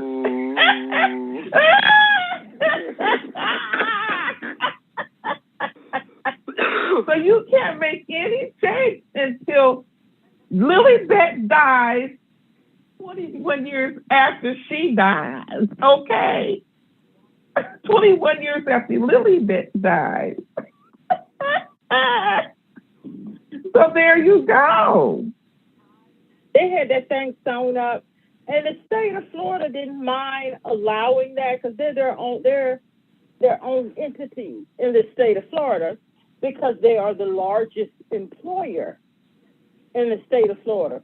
And see, Ron DeSantis is just basically, because they filed a lawsuit. They announced today that they filed a lawsuit. He's trying to make out it's about the tax thing, when they waited until he hung himself, because he's coming around in Disney and the woke Disney, and we're going to fight the woke and the woke and the woke. You have just given them what they needed. It's not about the taxes. It's political, because that's why you keep saying woke. That's why they filed the lawsuit. They waited till he hung himself. And he knows that he's not going to be able to make Disney budge. But this is just all, he's just doing this for clout. He's doing because he knows the woke gets them fool, them crazy people. He's not can't do anything with Disney. He knows that. But that's why he picked them to pick on, because he knows he can't do anything about it. They're the largest employer in Florida. They're their own entity. Their whole part down there is like a separate town, a separate everything they got going on because they're the largest employer in Florida. So he's just doing this to play to the MAGA crowd. That's why he's messing with Disney, basically in a nutshell. He knows nothing can come from it because they think it's ironclad, and it's ironclad for kind of almost like forever. And he knows this. This is just political theater, what Ron DeSantis is doing with Disney. And the people too stupid to see that. But well, I don't think I don't think this gonna work for him in a national debate for president. No, it's not. No. No, it's not. He's not going to get the nomination. I just don't believe it. What's happening? But anyway, that clause is called the royal clause, and it's used by lawyers to work against contracts which last into perpetuity. So basically, there is an end. Like, you know what I'm saying? Like, you can't say, this contract may remain forever. Because you can't put a clause in like that. There has to be a limit. No. So the limit is 21 years after Lily Beth dies, and she's the last descendant of the king. And before then, they will set up another contract clause and just keep it going and going and going and going. And he knows he can't do anything with Disney. He knows that. But I'm glad they filed this lawsuit, because that's really going to embarrass him. It's going to embarrass him. But then he's talking about, maybe we'll put up a prison. Then they said, he was saying allegedly, maybe we'll put up a prison next to Disneyland or Disney World. What he going to do is turn some of them Florida citizens against him. A lot of them people, Disney is just the largest employer. That's their bread and butter. He can use that for now, but like they said, a lot of these rich donors want him to quit with their Disney mess. They want him to quit with that. But he's stuck on it now, so I guess he has to try. He's down in South Carolina talking about Disney and the woke and the wokey woke, Disney woke. And they want You think it's just that ego to that male ego, just don't want to back down. Just like I just wonder if Rupert Murdoch, he just is used to getting his way. He's so wealthy and runs everything, He's a billionaire. He's a billionaire. Yeah, so they're just used to getting their way. I mean, the man got married 4 or 5 times. He was just about to get married. Lady called it off. A young one too. So I mean, he has that. That's why I say his behavior was also like that. It's just that nobody sued him. I'm pretty sure that he done did a lot of those. What do they call that? Where you don't say nothing, they pay, and you keep quiet, right? What like Donald Trump did. Oh, a non-disclosure agreement. Yeah, I'm pretty sure he had that, and he paid a lot of money for that. They need to outlaw those non-disclosure agreements when it comes to like sexual harassment and stuff. I understand why you would want it for business, but for sexual harassment, they don't need no damn non-disclosure agreements and stuff. But that Fox News has been sued over the years and paid out settlements. Right. I can't think of the older guy who they had to get rid of. O'Reilly had a couple of lawsuits too. And they had to pay out money, and they've had to pay out money over the years. Yeah, Gretchen Carlson had to sign a non-disclosure agreement, but she was sexually harassed. But not because of the non-disclosure agreement, she can't say what the hell happened to her. Remember the one that was that the one that made the movie? That they made a movie about her? Gretchen Carlson? Remember they made a movie about Fox News? About the girl that she left, the lady, the white blonde? She was just on CNN. So. She was just on CNN. Now they all coming out talking on CNN and MSNBC. So like you said, that lady that came out that was a producer for Maria Bartiromo and Tucker Carlson, I don't have no sympathy for her ass. Yeah. Because you know what? She played along as long as they gave her check, and then when she started feeling like, oh, they're going to get rid of me, now you're going to do that. And typically that's what happens. You see, this is why you see that the evil is always going to show. I know it sounds crazy. I'm not a religious person, but this is what I say. When you do enough bad, it's going to show. You can't hide it. When you do enough bad, you might be able to get away with this, that, but if you continue, and depending on the level of bad behavior or evil stuff that you are partaking in, it's going to be seen. And most people that are, I guess, have common sense and also, morals will be like, well, no. So I'm saying, right now, this lady that's telling, I appreciate that she's telling finally, but you don't get a pass either, because you were playing along as long as you got your check. When you were threatened, like, oh, well, they're investigating me. I'm talking to multiple executive producers, and they're telling me this, and, I'm feeling like my job is, that's when you say, you know what, you're going to prepare yourself, because now they're going to, it's like the way a drug dealer or somebody does something in the street, and he gets caught, and the other guy, he's not helping him, or so he said, oh, this guy, he's gonna, all right, so I'm in a deep hole, I'm gonna tell on him because he's not gonna help me. That's the type of stuff that you see right here. When things get really tough, it doesn't matter how tough you are for a lot of people. There's very few that will be there, as you say, that remain in the line. Tucker Carlson was a coward too. That's what the left-leaning media do, man. For some reason, these people on the right that promoted this stuff, all of a sudden, whenever they get fed up with the right, like Michael Steele fucking ass, he's the one who's responsible for this. Like Michael Steele, you had Megyn Kelly, she came to MSNBC, and now you looking at Gretchen Carlson doing all her rounds with the left-leaning media. Soon as somebody on the right have a come to Jesus moment, the left-leaning media open their arms up and welcome them like, it's crazy. Right. And let's not forget, I know Don Lemon said some things, and I'm not going to get into it. I'll say it on the after hours because I know Don Lemon shouldn't have been fired, man. No, but I'm going to talk about some things that, again, I'm not going to say it on here, but I'm going to just say this. If y'all look at how the contradiction, this is what I will say. They hired that lady, Alyssa Farah, that was in the Trump cabinet, and you fired Don Lemon, but you have this woman that also was playing along up to whenever she felt like, oh, well, it's getting a little rocky here. Now I'm gonna turn to the other side. I'm gonna turn cold. Let's not play these games. Hold these people accountable. CNN, you're aiding and abetting too. Y'all promoted Donald Trump in a subliminal way. You know what I'm saying? And you hired a lot of these people. Once they left, y'all were like begging to, and I get it. Y'all wanted to get the stories, but y'all kept hiring them to do commentating. How much commentating do you need them to do? We already know what they said. What else are they going to say? They're not in the administration no more. Donald Trump is over. And they keep hiring these people. Guess what? They get paid to be on there commentating. So I'm saying, why are we paying for this? That's another thing with Fox News. Oh, you saying CNN is hiring former Trump advisors? Don't you see them on TV? I don't watch CNN. I didn't know they were doing it. No. All those people that they hire to talk, they're getting paid for that. Yes.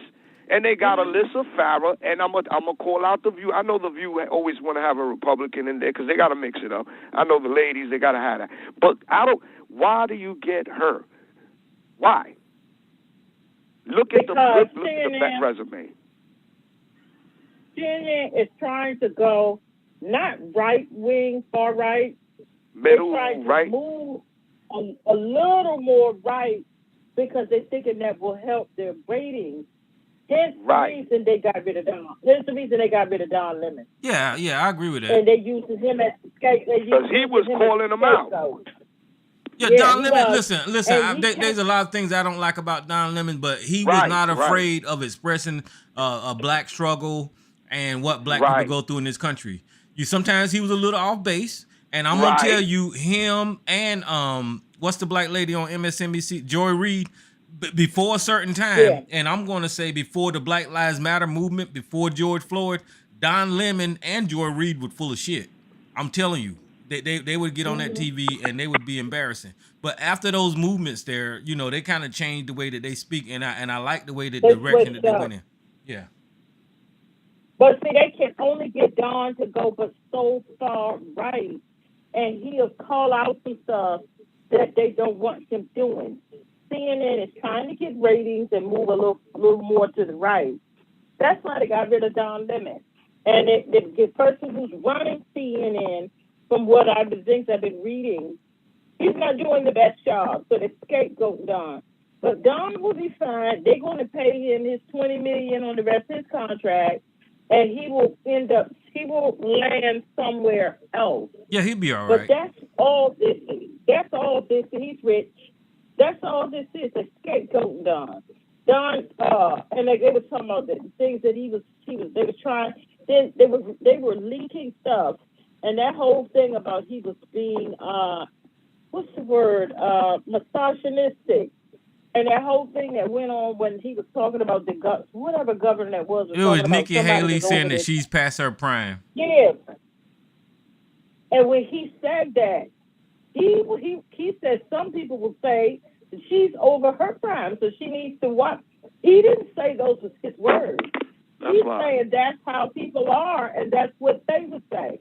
I really didn't see anything wrong with what Don said, but when I saw how CNN reacted to that, and he apologized, then you start seeing more stuff with female co-workers. They was leaking stuff. I say his time is numbered there. You could kind of tell it, and he should have. I think she probably expected it, but Don was being he's being scapegoated. Look, there was a process. Yeah, I mean that whole thing about Nikki Haley being past her prime. I mean, it was a little off kilter or whatever, and it was generalization about women and all that kind of stuff. But it wasn't a fireable offense. I mean, I think he came on and apologized after that or whatever. Well, she's past the prime of professionalism. But as a woman, I don't see where he said anything wrong. Because so listen. Okay, let me paint this picture for you. Nikki Haley was saying that these older men politicians was past their prime, which they are. Donald Trump and Joe Biden, right? But what Don Lemon was saying is Nikki Haley is past her prime. Now wait, whenever you say a woman is past their prime, are you talking about they past their prime for childbirth? Because if he's saying that she's past her prime for politics, then no, she's not. You get what I'm saying? So they kind of threw that in there. Now, I understand that, but he didn't say that those were his words. He said that there's people out here who would say, he said, it's not my words. He said, there are people out here who would say, she's past her prime. I'm just telling you what people would say. But past her prime for what? Watch the things that she says. Huh? Past her prime for what, though? I don't know. She's past her prime in anything. I would just say that she's out of touch. When they say a woman is past her prime, basically. That's what they mean. That's and that's the reason that it became. That's why they got. That's the reason because he was saying a woman is past their time, but Nikki Haley was saying these politicians are past their prime. But either way, I don't think what he said was fireable. I didn't get offended. You know, he corrected. Well, it was building up. Let's be real. It was building up. It was building up. But he didn't say those were his words. He said that's not my words. He said a lot of people would say that about her. Yeah, he said Google it, I believe. Yeah, but I really believe it wasn't that. I believe that you're saying. I think they wanted to get rid of him anyway because they're going more right wing. But when he had that interview with that Indian man, that Indian right wing, and there was nothing wrong with that interview. And he did not back down. Right. And he's going to tell him about how. Yeah, I think they're using these as pretext to get rid of him because they want to go right wing. Well, yeah, I mean, Don Lemon was absolutely right because you had that guy come on there saying black people didn't get their freedom until after they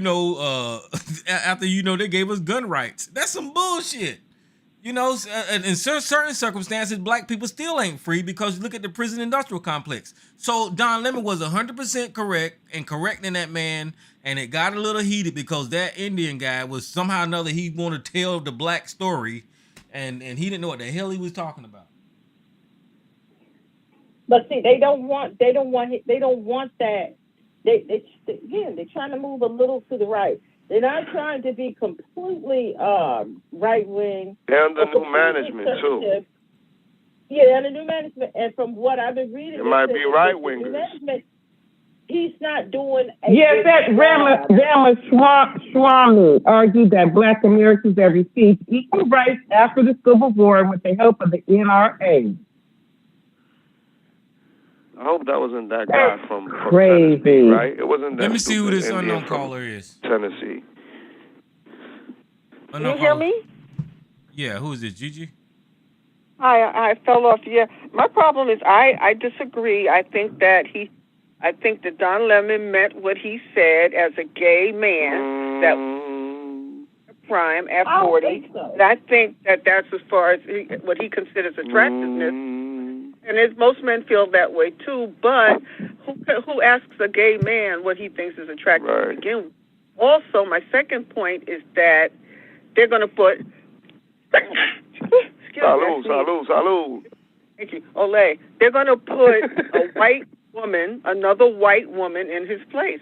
Because no matter who they get rid of, let's put a white female in place. It's bad enough if they put a white man.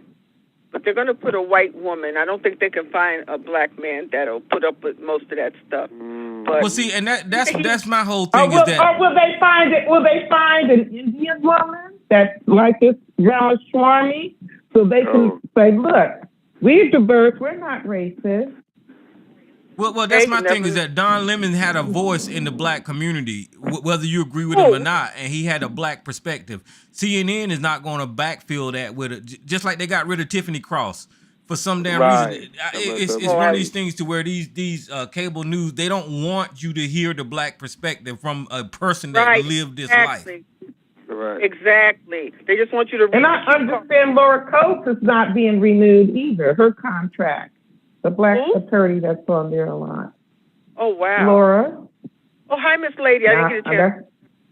Oh, hello. Right. Yeah, that's sad. That's sad. But a number of black correspondents claimed that they were warning Don Lemon to watch his back, no pun intended, because it was set. It looked like they set with the delicate white lady that she's clutching her pearls and she's so uncomfortable. You know how that goes. She makes me feel uncomfortable. That means you don't have any evidence of anything. But, you know, your white tears will be more than enough evidence. And sure enough, you know, he's gone. But then again, gay men, I think, they have their issues too, and they have their hierarchy. A lot of them do not care about what happens to a multi-millionaire gay guy on TV. Because he doesn't represent. Oh, yeah. So you're saying a broke gay person, they don't care? Yeah. No, and there's racism across all demographics of people. Well, CNN, listen, when it comes to that, CNN was careful to not make it about his sexuality. I mean, this conversation don't even pertain to Don Lemon's sexuality, and I know that they did that on purpose. Yep, they had to wait for an opportunity. Mm-hmm. Because if it would have been about that, if it would have been about that, his sexuality, you would have seen rainbows every goddamn well. Yep. Well, Representative Ro Khanna, who's a Democrat from California and Indian, said he was profoundly embarrassed to see Republican. I didn't know he was a presidential hopeful. Vivek Ramaswamy lectured Don Lemon over Black history. He said that he was embarrassed by him lecturing a black man about Black history. The truth is that the Black Civil Rights Movement paved the way for the 1965 Immigration Act so that the Vick family or mine could come to America. We owe a huge debt. Ramaswamy's parents are immigrants from India. He was born in Cincinnati. Khanna's parents are also immigrants from India. He was born in Philadelphia. When was the NRA formed? Because it's the way that man's talking like, oh, it was formed after the Civil War. Well, we know who's paying for him. Who knows who's paying for his campaign? Well, no, Yeah, he wasn't talking about the NRA. He was talking about the, what is that, Second Amendment? Well, it said, he said black people secured their freedoms after the Civil War. It is a historical fact, Don. Just study it. Only after their Second Amendment rights were secured. Right. Yeah. Right. That's what he was talking about. Which is bullshit. You know. That mess. I mean, But shit. he did mention the Don Lemon made a perfect point. He Don said Lemon made a perfect they point with received equal rights. He did say that after the Civil War and with the help of the NRA. Oh, he said that? Well, he's stupid. But Don Lemon made a perfect point because the whole movement of the civil rights was telling people, you know, shit ain't even in this country. We don't have equal rights. I mean, and even till today, we still struggle with fairness and inequality. So that guy didn't know what the hell he was talking about. He's pandering to some white people. I want to ask Miss Elisa a question, if I can. Huh? Go ahead. You said, I'm sorry to go back. I was listening, but I wasn't talking. You were saying, and when you was working in an all-white male, whatever unit, the older white men seem to have had more sense than the younger ones, right? That's what you said? No, I said they were all pretty awful. But, almost all of them was old, so we didn't really have any younger ones. Oh, all of them were old. So the younger ones, the more the younger ones worked in the other building, but I worked in the main building, and they were all old, like old enough to be my dad and stuff like that. They were pretty bad, and they would try to hide it, like when I walk in the office or walk in for something. You understand what that is? They try to hide it, but no, they were all but you good. didn't hear the C word like Gigi did over and over, huh? Oh, I heard the C word here. Nobody ever said the C word to me. I've never been called the all the time. Well, except for here. But you know what? It's just like I have to be fair. Just like black men like to call women the B word, their word is the C word. Yeah, but they call their own wives that and their own family members that. I never heard a black man ever use that word at work or except for here, allegedly black. Well, I don't work with these black men, so I've never heard them carry on like that at work. But it was one black guy. He works over in another building. He's one of the operations manager over there. But I doubt that he would carry on like that. But some mercy. No. For me, the older white guys, like the guys that were World War II veterans or whatever, Korea or whatever, they had sense. But maybe that's because they were married for a long time. They got daughters. I don't know. The young ones had to be strangled in. Most of the men who I work with, they're like Vietnam vets. They're not that old. They're like Vietnam vets. Oh, okay. Okie dokie. Sorry, guys. It might be more typical, like in male-dominated professions like police or sheriff or construction. You know what I'm saying? Because it's that good old boys, it's that male bonding, by denigrating women. No, you know what I mean? No, they do it in the office settings because that's where I work. But they clean it up if a woman walks in. But but certain things they can't help themselves. And sometimes I would just give certain ones a look, and they would go, "Oh, I'm sorry. Oh, I'm sorry. Oh, I didn't see you in here. Oh, I'm sorry." Stuff like that. "Oh, I'm so sorry."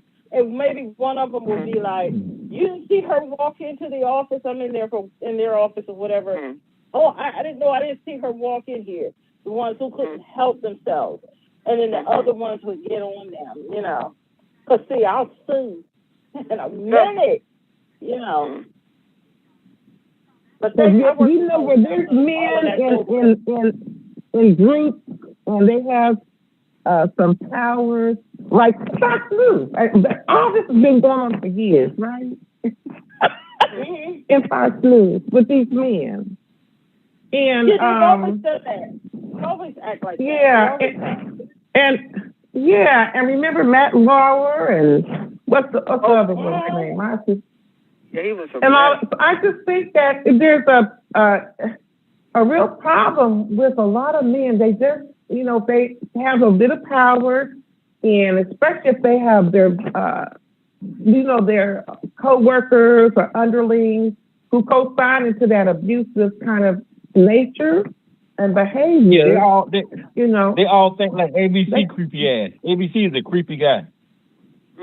I don't understand the behavior because like some of the younger ladies, like the real low on the totem pole, like the receptionists and stuff. And one of the older, he wasn't CEO. Yes, no, he was one of the anyway, he was one of the big ups. And one of the she's very young, like 20, college student, was working. They hired them to work like part-time receptionists, and they do some of the computer work and stuff like that. And walked in, and she was Filipino, and I'm telling too much. Well, nobody's gonna know. And I was turned back going over some numbers with at least one of the partners. That's the word. And I was going over some numbers with one of the other ones. And then I heard her go, oh, and I turned around and looked. And she said, stop. Don't pat me on my behind anymore. Yeah. And I didn't give them the look. But I turned around and gave her the look. Exactly, don't do. And what did Tucker say? Yummy. She looks yummy. Her one of the looks. Up, Jay. And when I talked to her later, I said, did such and such hit you on your behind? Yeah, he was just playing, and yeah, he was just. I said, don't let them do that. Don't let them do that. They know better to do that than an office setting. Don't let them do that. It's disrespectful. It's inappropriate. See, they ain't gonna do nothing to me. It's inappropriate. And then she started to cry because she saw that I was serious, So don't do that. Don't let them do that. And from then on, certain ways, I saw how she started conducting herself better around there. You don't let these men with their plans, men, CEOs, partners, all of these stuff, they will play grab ass in an office environment in a minute if it's allowed. It's like they know who to do it. I was like they got a radar. They know who to do. Yeah, they know who to do it to because it's like a radar. Radar, yeah, over here, grab ass, over here, pat my ass, over here, you get away with this, over here. But they see me walking, and I'm smashed and looking fine. But they know better. Yeah. They know better. But that's what women have always had to put up with. Sister Ottawa had said something like that. She had to go somewhere with her father. I hope I say this right. If you're here, hi Ottawa. That she had to go somewhere with her father. I guess it was a diner. So he sat her at a separate table herself. I guess he got her a soda or whatever. And he had to go meet with some gentlemen. And he told her, don't say anything and don't even laugh or smile. And I said, that's good that her father told, because people think nervous as a girl or a woman, you would giggle or laugh, not because you like it, but because you're embarrassed or you're confused or nervous or whatever. I never thought of that. That nervous laughter. He was absolutely right for telling her that. Because then the guy said, "Oh, well, you would laugh." That, That's what he told her.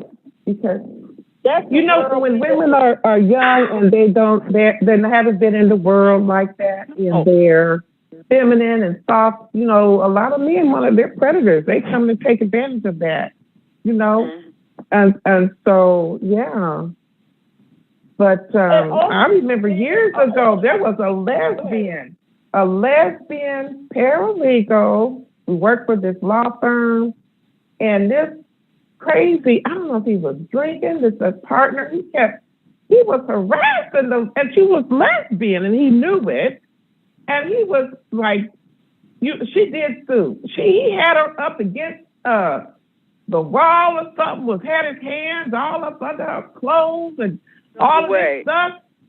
No. She walked away with her lawsuit. Oh, she got millions. This was like 15 years ago. Wow. I know that's right. And see, the thing is, all of these men. Some people don't know how to when you say no, they don't know how to stop. But it's like that ego. But when you're young and then you dumb and you laugh, all of these men are old enough to be my father. Mm-hmm. You know, and like I said, these real young ones. That's the ones who. They know who to go after. Some of the ones that they know who it's nervous laughter. You know, and you're standing there talking to them, and they look at all I'm white. They're all looking at my cleavage, and then I'll duck my head down a little bit, like to get the eyes back. You know, it's that kind of, excuse my language, shit that women have to put up. Well, we done got into a fuss fight over this, but that's the kind of stuff that women have to put up with in the workplace. And I was hoping that Me Too would scare off. It sure straightened up where I was. Wait a minute. But I got it. It would clean up a lot of this. But Me Too was another. Wait a minute. Wait. Me Too was another Trojan horse to make women think that they were going to get respected and be treated. Exactly. Yeah. All it really was it was another apparatus to move in the anti-male contingent, because you couldn't like males and be a woman who wants equal rights. So it still came out to divide and conquer again, which is divide and conquer of the family, I think. I agree. I agree with that. I agree with that 1,000%. But I was hoping, I was like, finally, the movement is here, and these nasty men can be dealt with. And it was something, because I remember back in my teenage days working at McDonald's, and the managers hitting on all the teenage girls. I had to tell my mom, and she wouldn't tell my dad, because he would go up there and kill somebody. And she had to handle it. You know, playing grab ass with teenagers and stuff. This is what women have gone through, and men don't get it. They get it. They know, but they know. So many women told me, like back in the day when they were secretaries, they needed their job. They started working out. They needed their job. One woman said, "Oh my God, what I went through on the job." Just trying to work. We needed the money, and I couldn't tell my husband. I just couldn't, because I didn't want him, getting in trouble, and we needed the money. He said, "What I had to go through." Well, that's how it goes.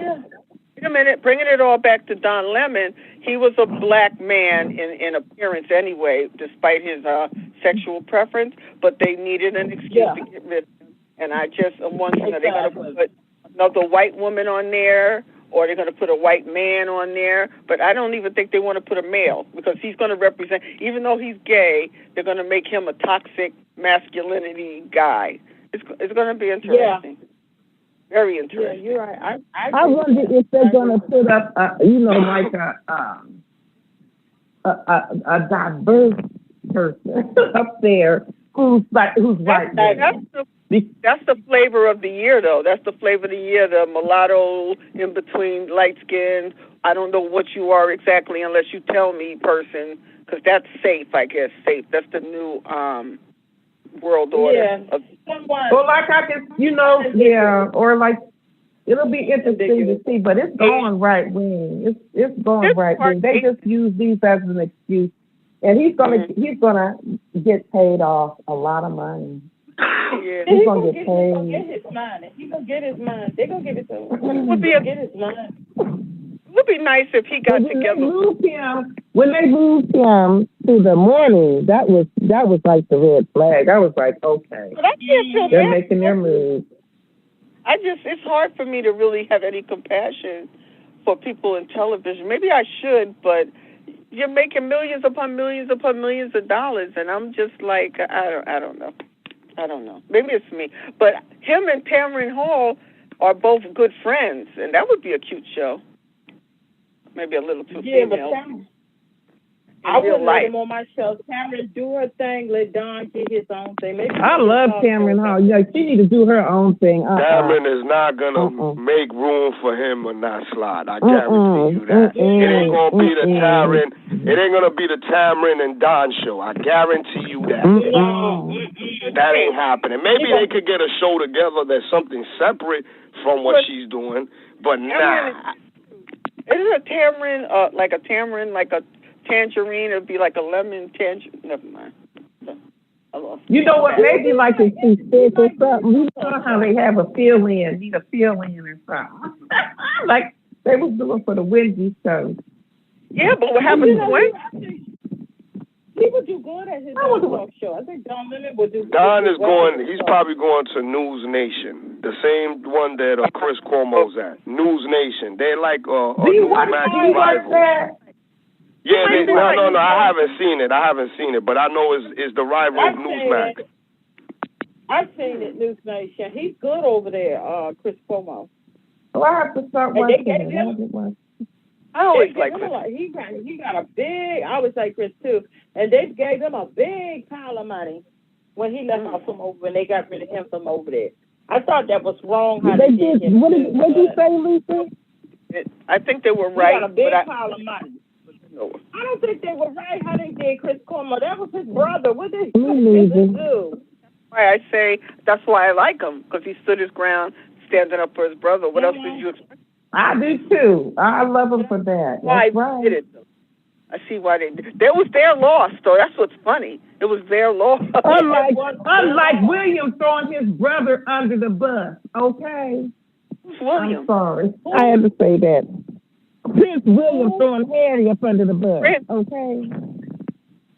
Oh. So we got to find out who Harry's father is first before we do all this. It's William too. It's William too. Oh no, William got paid off from the tabloids secretly. Okay, because he was going to sue them for throwing half of him and all that kind of stuff. And then he secretly got paid. And then they telling Harry not to sue for the same thing. Wow. I hear you. It just came out. We have to find out who Harry's father is. Charles is Harry's father. He looks like Charles to me, but especially Charles is younger. I'm sure they had DNA testing. I'm sure they've done DNA. I'm sorry, go ahead. I don't think Diana would be able to do that. You know how they all about them heirs, and he's the spare. He looks like Charles to me. He get the red hair from Diana family because her brothers had red hair when he was young. So I think he's Charles' son. Because that other one, William don't look like Charles either. He looks like his mother. He don't look nothing like Charles. In either one of them. Well, William, that's a good thing. Yeah. William does look like his mom, but Harry looks a little like Charles. But Charles has never was all that much of a looker, so you know, both them boys they look like their mom and her family, her brother and them. That's what Harry looks like to me. But all them people is rich, so I really don't care about that either. Wow. I think it's a shame he's wasting $150 million of the taxpayers' money to put on that ermine tape or whatever it is, or that crown with all them jewels they done stole from India and Africa. Exactly. Everything that's going to be... I'm sorry, go ahead. No, but if people don't mind paying it, so it's not our tax money. Now, if it was our tax money, I'd be upset. But they don't mind paying. No, a lot of people don't want it. A lot of people don't want it. Over 50% don't want it. Because they're starving over there. Yeah, when I went over there many years ago, them people were not impressed with no royal BS, nothing. No white people, black people, nobody. And they say that people are lined up to get the free food from the pantries. They can't afford food. They couldn't afford the utility bills. They were freezing to death during the winter. It's all been horrible for them. Breakfast's been horrible. Regular working folks, so they were not too crazy about them. You know. But there's a lot of them aren't, but a lot still are. So that's they got some real fools over. They may be the originators of the coon, because them Negroes think that they're part of the royal family. I'm serious. One of my neighbors. Mm-hmm. One of my neighbors is from one of them countries in the Caribbean, and they still are part of the they're still part of that state, they think. Yeah, the Commonwealth. Yeah, and she's like all into that, and they're just great. They're just that. I'll sit and talk to her a little bit. Strong accent. I like her. But I'm like, you girl, your homeland, them people need to get up off that. Yeah. Are you kidding me? They get up off that. Mm-hmm. Yep. Well, they got some protesters. They have "Not My King" on their yellow T-shirts, and they're supposed to be protesting. They're gonna find a way to block them, I'm sure. But it's a lot. They just did a poll, and they said 52% of the people don't want that coronation. Well, they need to do what they need to do to get rid of it. But that's what Charles is trying to hold on to it for dear life, because they one of the last monarchs to still be out here. So that's why he cut back a lot of the things that the state was paying, the country was paying for them, and this and that. They're trying to hold on to it for dear life. I give it up until when William becomes king. At some point, they might start to really phase that out. But it's not going to be anytime soon. So, not going to be anytime. But that's their country. That's their tax dollars.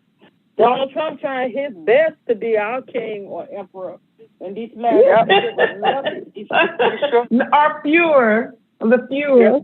Exactly. The Fuhrer. Yeah, Fuhrer. That's the word. That's a damn shame. That's a better word. He wants to be Fuhrer because he idolizes those people, Hitler, Stalin, and Lil Kim and all that. He really and this is Little Kim. He's not the king. You said Little Kim. Yeah, I can't think of his name. Kim Jong. I know you. Him and idolizes. Well, actually, wait a minute. Now, Little Kim looks like she's Asian at this point. So you she did. I mean, he idolizes those folks, and he wants to be Führer. That's what he wants to be. Remember that multi-million military parade he wanted with tanks and flyovers and whatnot? God. That was really not a Nazi out of the Nazi playbook. Absolutely.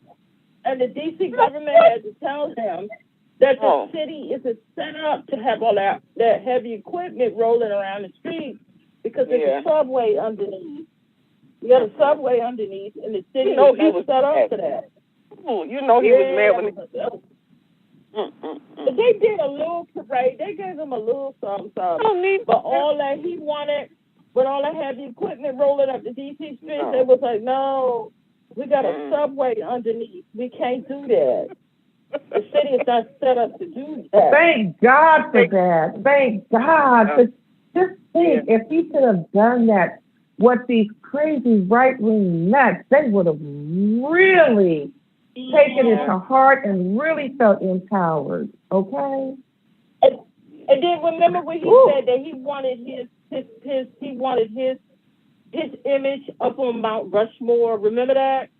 Oh my God! And, I hadn't heard that one. Yeah, he was really pushing that he wanted his image to be put up on Mount Rushmore. Now I saw a documentary about that, and some years back they were trying to decide should they, but not he, but should they add to it? Like they said, Ronald Reagan, the Republicans love Ronald Reagan, and they said maybe add Barack Obama because he was the first biracial black, whatever, president, and some native chief to add maybe those three. Wait a minute.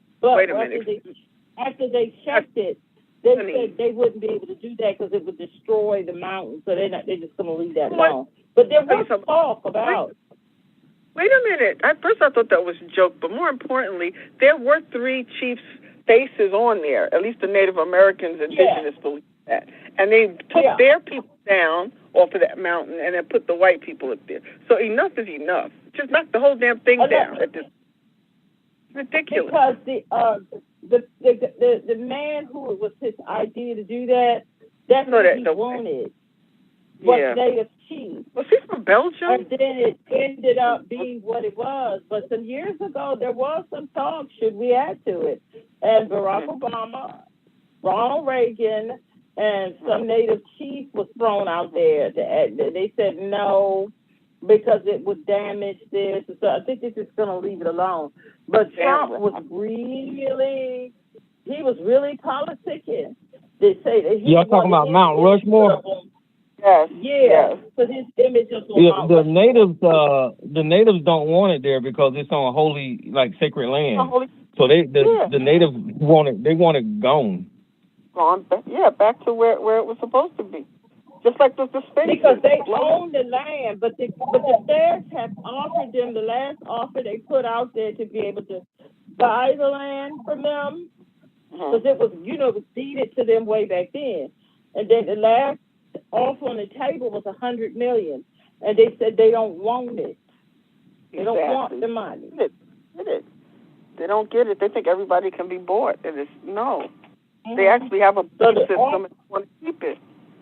It's ridiculous. Exactly. So the offer is there, but it's been sitting there and it's there, but they said they don't want it. They do not want it. They don't want the money. Amazing. Sorry, Tyrone, I hijacked your show, kind of. No, you fine. I mean, shoot, y'all was talking. We got about 10 more minutes before I can clock out. So you good. Talk for 10 more minutes. Did you guys hear about the guy from the Fugees who's caught up? Yeah, I wanted to talk about that. Yeah, not Wycliffe, but Prague. Yeah, let me read that, because I hadn't been following that. I had heard that Leonardo DiCaprio had to go testify in some stuff, but I didn't really follow what that was about. But if he's been found guilty, and if they don't if they don't accept their appeal or whatever, he's looking at 20 years in prison. And I was just odd that these Chinese, that they how did that come about? Let me read it real quick. Yeah, please go into it, because there was a lot of confusion on what he is being. Exactly what it is. Yeah. Exactly. So let me read it. Fuji's rapper Praz, I'm going to butcher this, Mikhail, found guilty of funneling money for Malaysian businessman accused of embezzling $450 billion. Fuji's artist Michael was found guilty to the same thing. He is also charged with acting as an unregistered agent for a foreign government. Michael was convicted in Washington, D.C. court, federal court, on all 10 counts against him, which also include campaign finance violation for funneling money into President Barack Obama's re-election campaign for Malaysian financer Low Teck Chow, who is also known as Joe Low, back in 2012, and is trying to influence the U.S. government on behalf of China. McCall testified his intent was to secure a photo op for the financier for free, not to break the law. He told the jury Lowe contacted him for help, considering he was an avid supporter of Obama and had met the former president. The Grammy Award-winning artist also testified that he paid his friends approximately $20 million so they could attend Obama's presidential fundraiser to have dinner and secure Lowe a photo op. He met Lowe in 2006 at a nightclub in New York. The Fugees rapper's testimony revealed that 10% of the funds went towards paying his friends and that he did not know he was violating campaign laws. In his own defense, McCall testified that he considered the funds he received from Mr. Lowe to be free money. Come on. Former Attorney General Jeff Sessions and Leonardo DiCaprio also testified at the trial. Lowe is on the run after allegedly misappropriating more than $4.5 billion to the Malaysian Development Berhad Wealth Fund. to shell companies co-owned by financiers.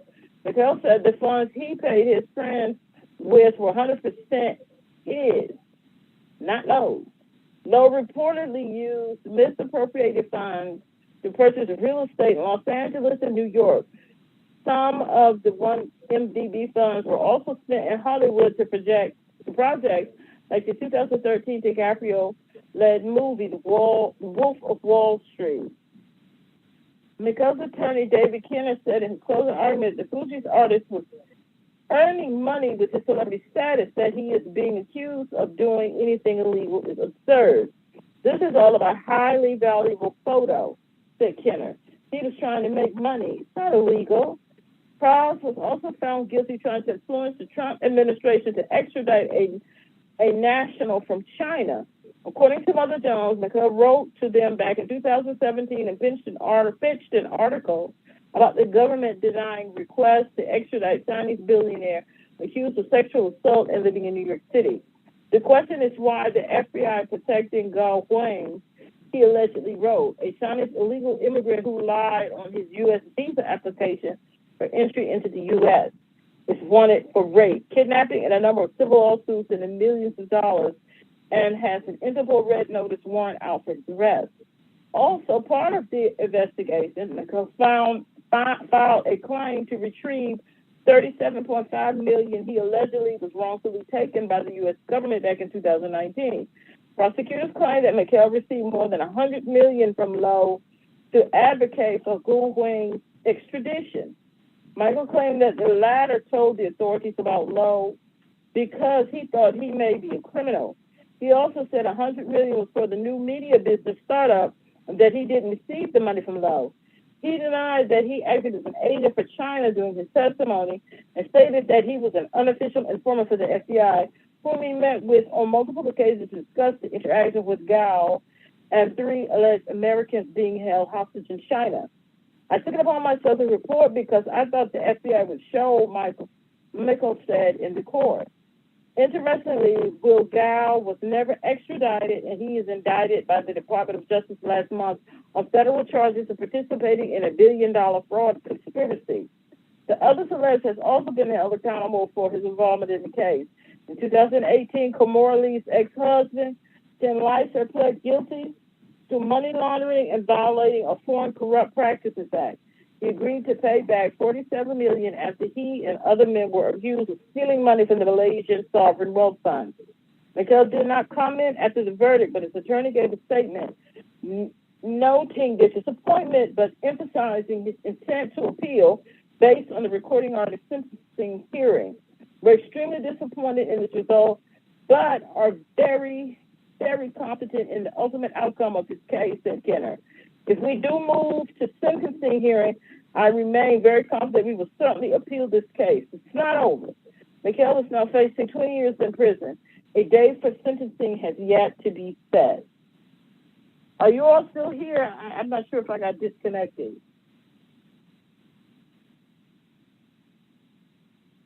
Yeah, you on. Oh, okay. I thought because my earphones is decent, so I think they get ready to die. This is insane. I'm still confused. Ready or not, here I come. You can't hide. Gonna find you. So I don't know. I'm still confused by what he was doing. You know what he did? They were passing around some big money, though. Listen, what he did was exactly what they were doing for Donald Trump. Remember that Donald Trump, they were paying big money to have meetings and all that. That was what happened. I think what happened here in Praz's situation was he was dealing with a foreigner that had some baggage, and since they couldn't catch the guy, obviously he has baggage, they're gonna get the easy bait. Whether it's illegal, how the transactions came, they're going to try to probably make it look like he was aiding and abetting a foreign, criminal or entity that was trying to infiltrate in the United States. They're going to make the case crazy. But what I think, again, this was happening with Donald Trump's people, and he was approving of it. Now, did Obama approve of it? Of course not. I'm pretty sure Obama didn't know shit about this. And again, I don't think he knew nothing about it. Huh? I said, I don't think Obama knew anything about Right. it. It was something that he said, you know what? I met this guy. I'm cool with the Obamas. You know, I'm getting in. I could make a few dollars. Maybe nothing of malice. You know what I'm saying? But in the sense of like, I'll make a few dollars type of thing. But he didn't know what the baggage this guy came with. And then again, so as they investigated, I don't know how this came about, but I'm pretty sure when they started looking into this guy, that's what became a problem. And then when they couldn't get him, Praz he's a Haitian American, I believe. They're gonna fry him. They're gonna get him. He's the easy bait. He's the black man. You know what I'm saying? They can't get the Chinese dude or whatever. Where he's at? You say he fled, right? There you go. So and that's just my perspective. Again, this is my opinion, my angle. It's not like I know, but I think that's where that's coming from. And but what is a fact is that Donald Trump's people were selling people tickets to come into the White House, and they were saying it was unethical or there was something there. I don't know what law, if any, or if it was just policy, but they were paying. People were making money through Trump, by Trump, to get them in those meetings. Remember, Donald Trump was selling tickets for you to have dinner with him at the Mar-a-Lago. Remember? This was while he was the president. So, you know. And then also, I think that what Donald Trump was doing was setting up like meetings where these people were supposed to come, and they were all like the Saudis mainly. They would rent up all these rooms in the Trump hotels and stuff and never show up. That was laundering money. That's what that was. It was laundering money. Well, yeah, Praz got caught up in some shady. Praz got caught up in some shady stuff. They were laundering money. God damn it! I know you hear me talking. Praz got caught up in some shady stuff here, but like Jay New York is alluding to, Rudy Giuliani was acting as an unregistered agent of the foreign government when he was with Donald Trump. He was unregistered, and the Jared Kushner got $2 billion from the Saudi Arabians, and then the other guy, the finance guy, got $1 billion from Saudi Arabia. My point that I'm making here is they're gonna try to make an example out of Praz because of his black skin and what he was doing. But this stuff happens all the time. In this country, when white men do it, you don't hear a bunch of stuff about it. They probably pay fees or whatever, but they're going to drag this man through the mail because he's a black man.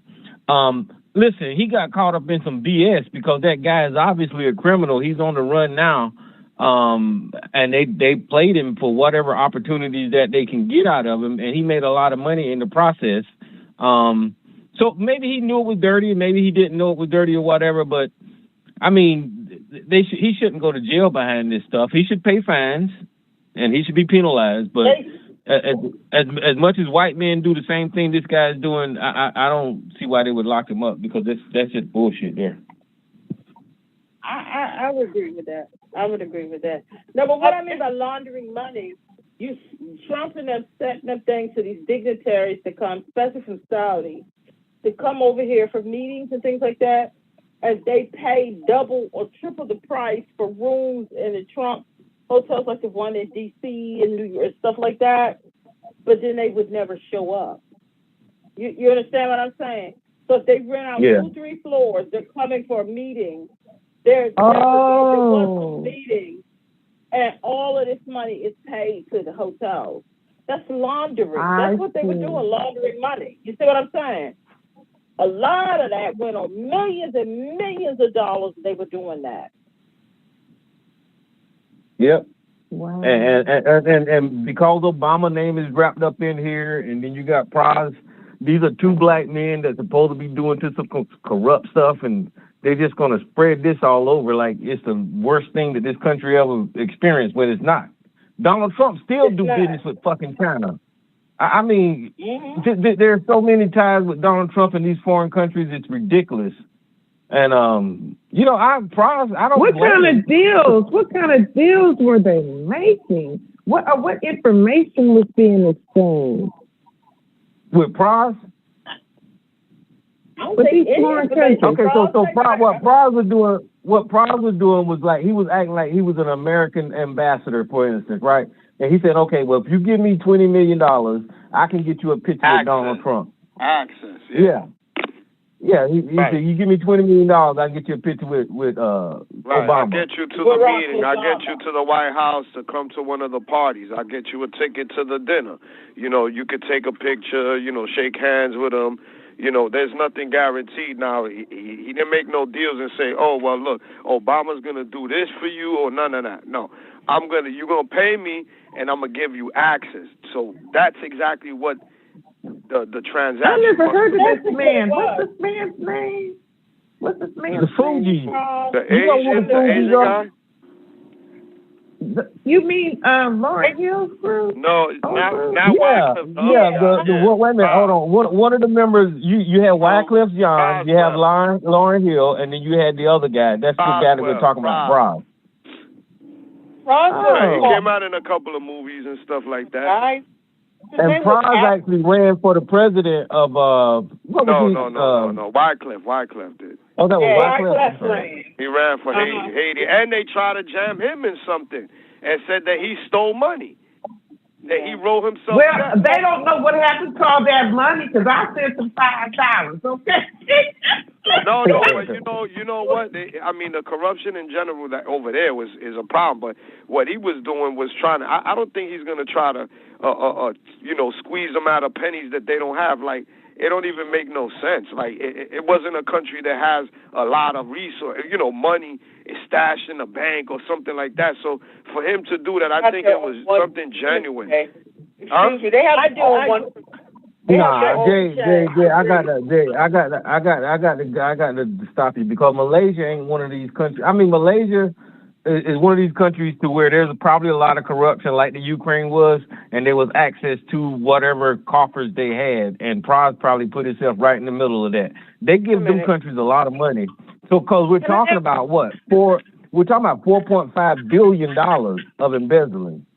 So yeah, but I think that is too much on the line for him to have a problem because he is a public figure. So I don't know. I think that and this is my opinion, just thinking that it's a little tricky in the sense of like, why would you put yourself in a situation that was really, Haiti has a lot of problems.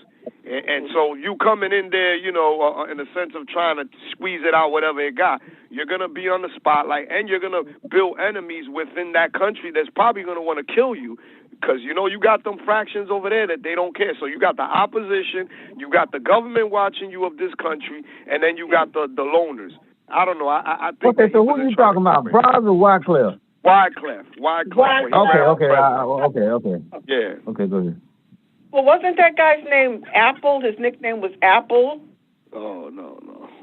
The black kid, the guy with the black... Proswell. Who?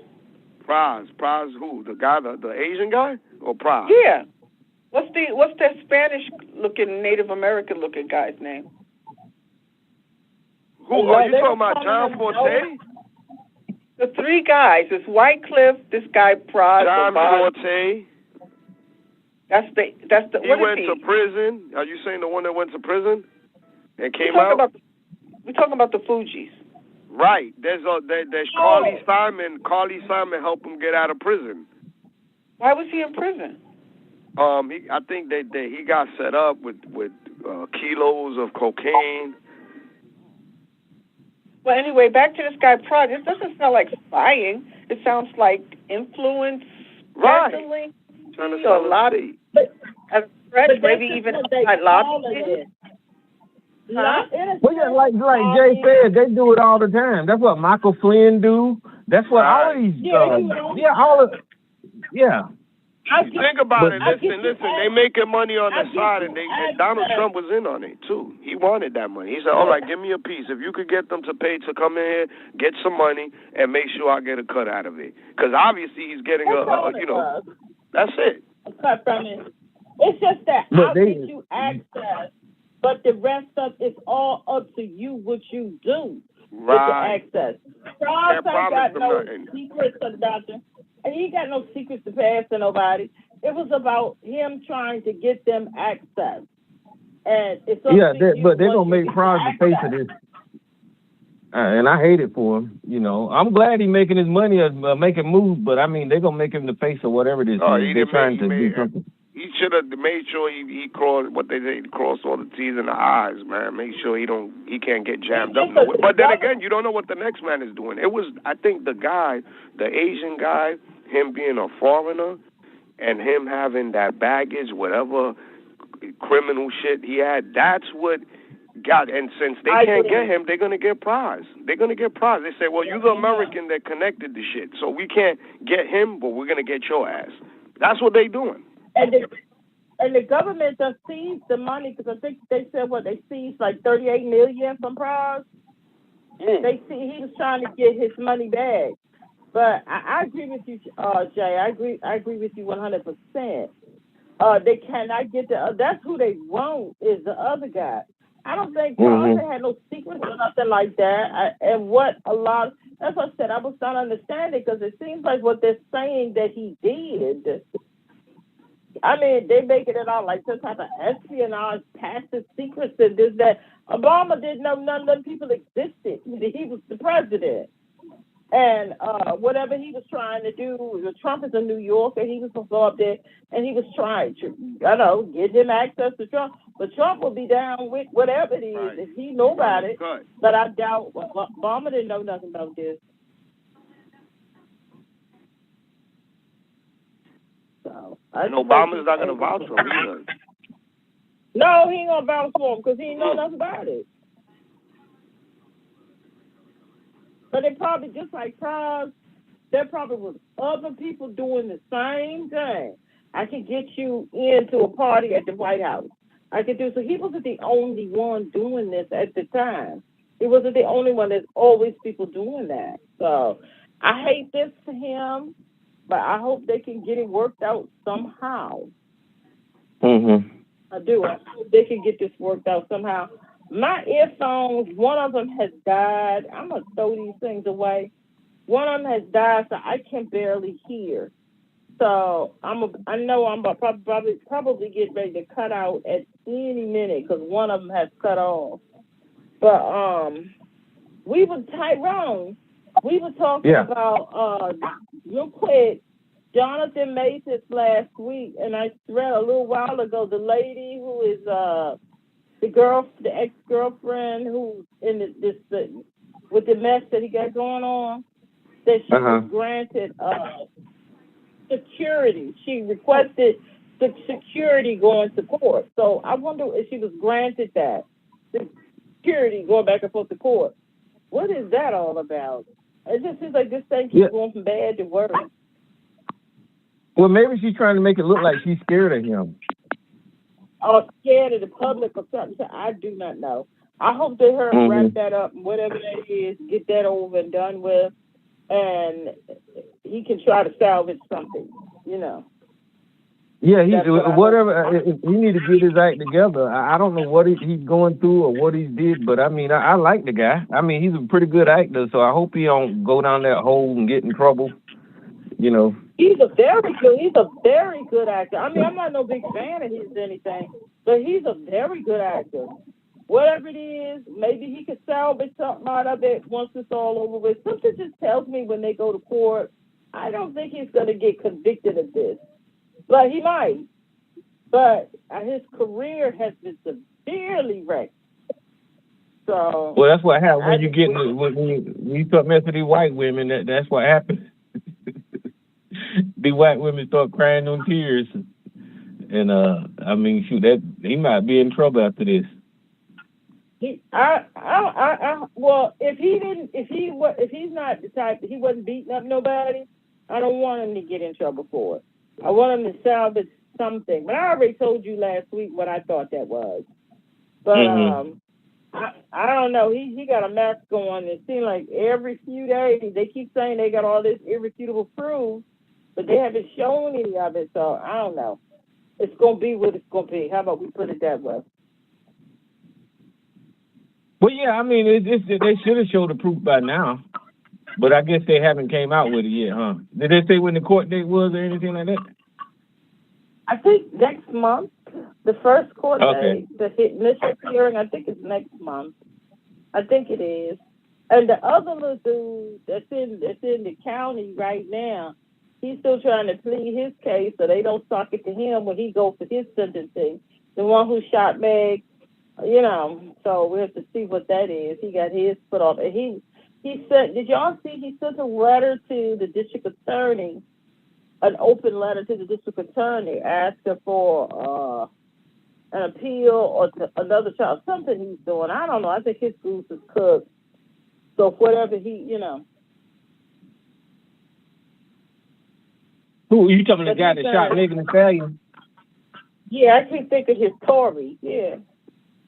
So he sent Tory an Lane. open letter to.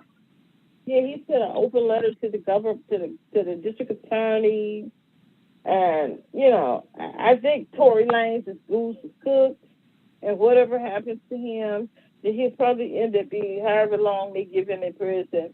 Then he'll end up probably getting deported. So. Well, you know, before that, I mean, they really did a good job at demonizing Megan Thee Stallion because they made that girl look like she was lying, and all this kind of stuff. Yeah, but she did lie to Gayle King, but that's kind of her people's fault because they should have told Gayle King. You know, when you do interviews with celebrities, they'll tell the interviewer certain things don't ask. They should have told Gayle King don't ask her whether or not she slept with, you know, had sex with Tory. She said no. And I thought it was so funny. Somebody had asked me, I'd have said no too. You know, you got to tell the truth up in that court, you know. But I'd have said no. I never had to. I would have lied about that too. But we'll have to see how that all come out the rest. But that must have been some crazy party where you got to pull out your gun and shoot somebody in the pinky toe or whatever he did to him. All of them was drunk. Lisa, you say you would have said no too, huh? Yeah, I said no too. Now I had to tell people understand. But in an interview, somebody asked me that, I'd be like, no, I never said no. I would have lied too. I would have never did that. But if I did, for whatever reason, drunk or high, I would have lied too. No. Absolutely not. So, well, look, sis, I'm going to hang up on y'all. If you're listening on YouTube, I'm going to leave the conference open. Y'all can call in there. Y'all can yak all you want to. I appreciate it, Miss Lisa, Miss Lady, and Miss Gigi, and Mr. J. All right, but I'm getting ready to hang up. So, YouTube, I'm getting ready to shut y'all down. Yeah, I see there's a lot more women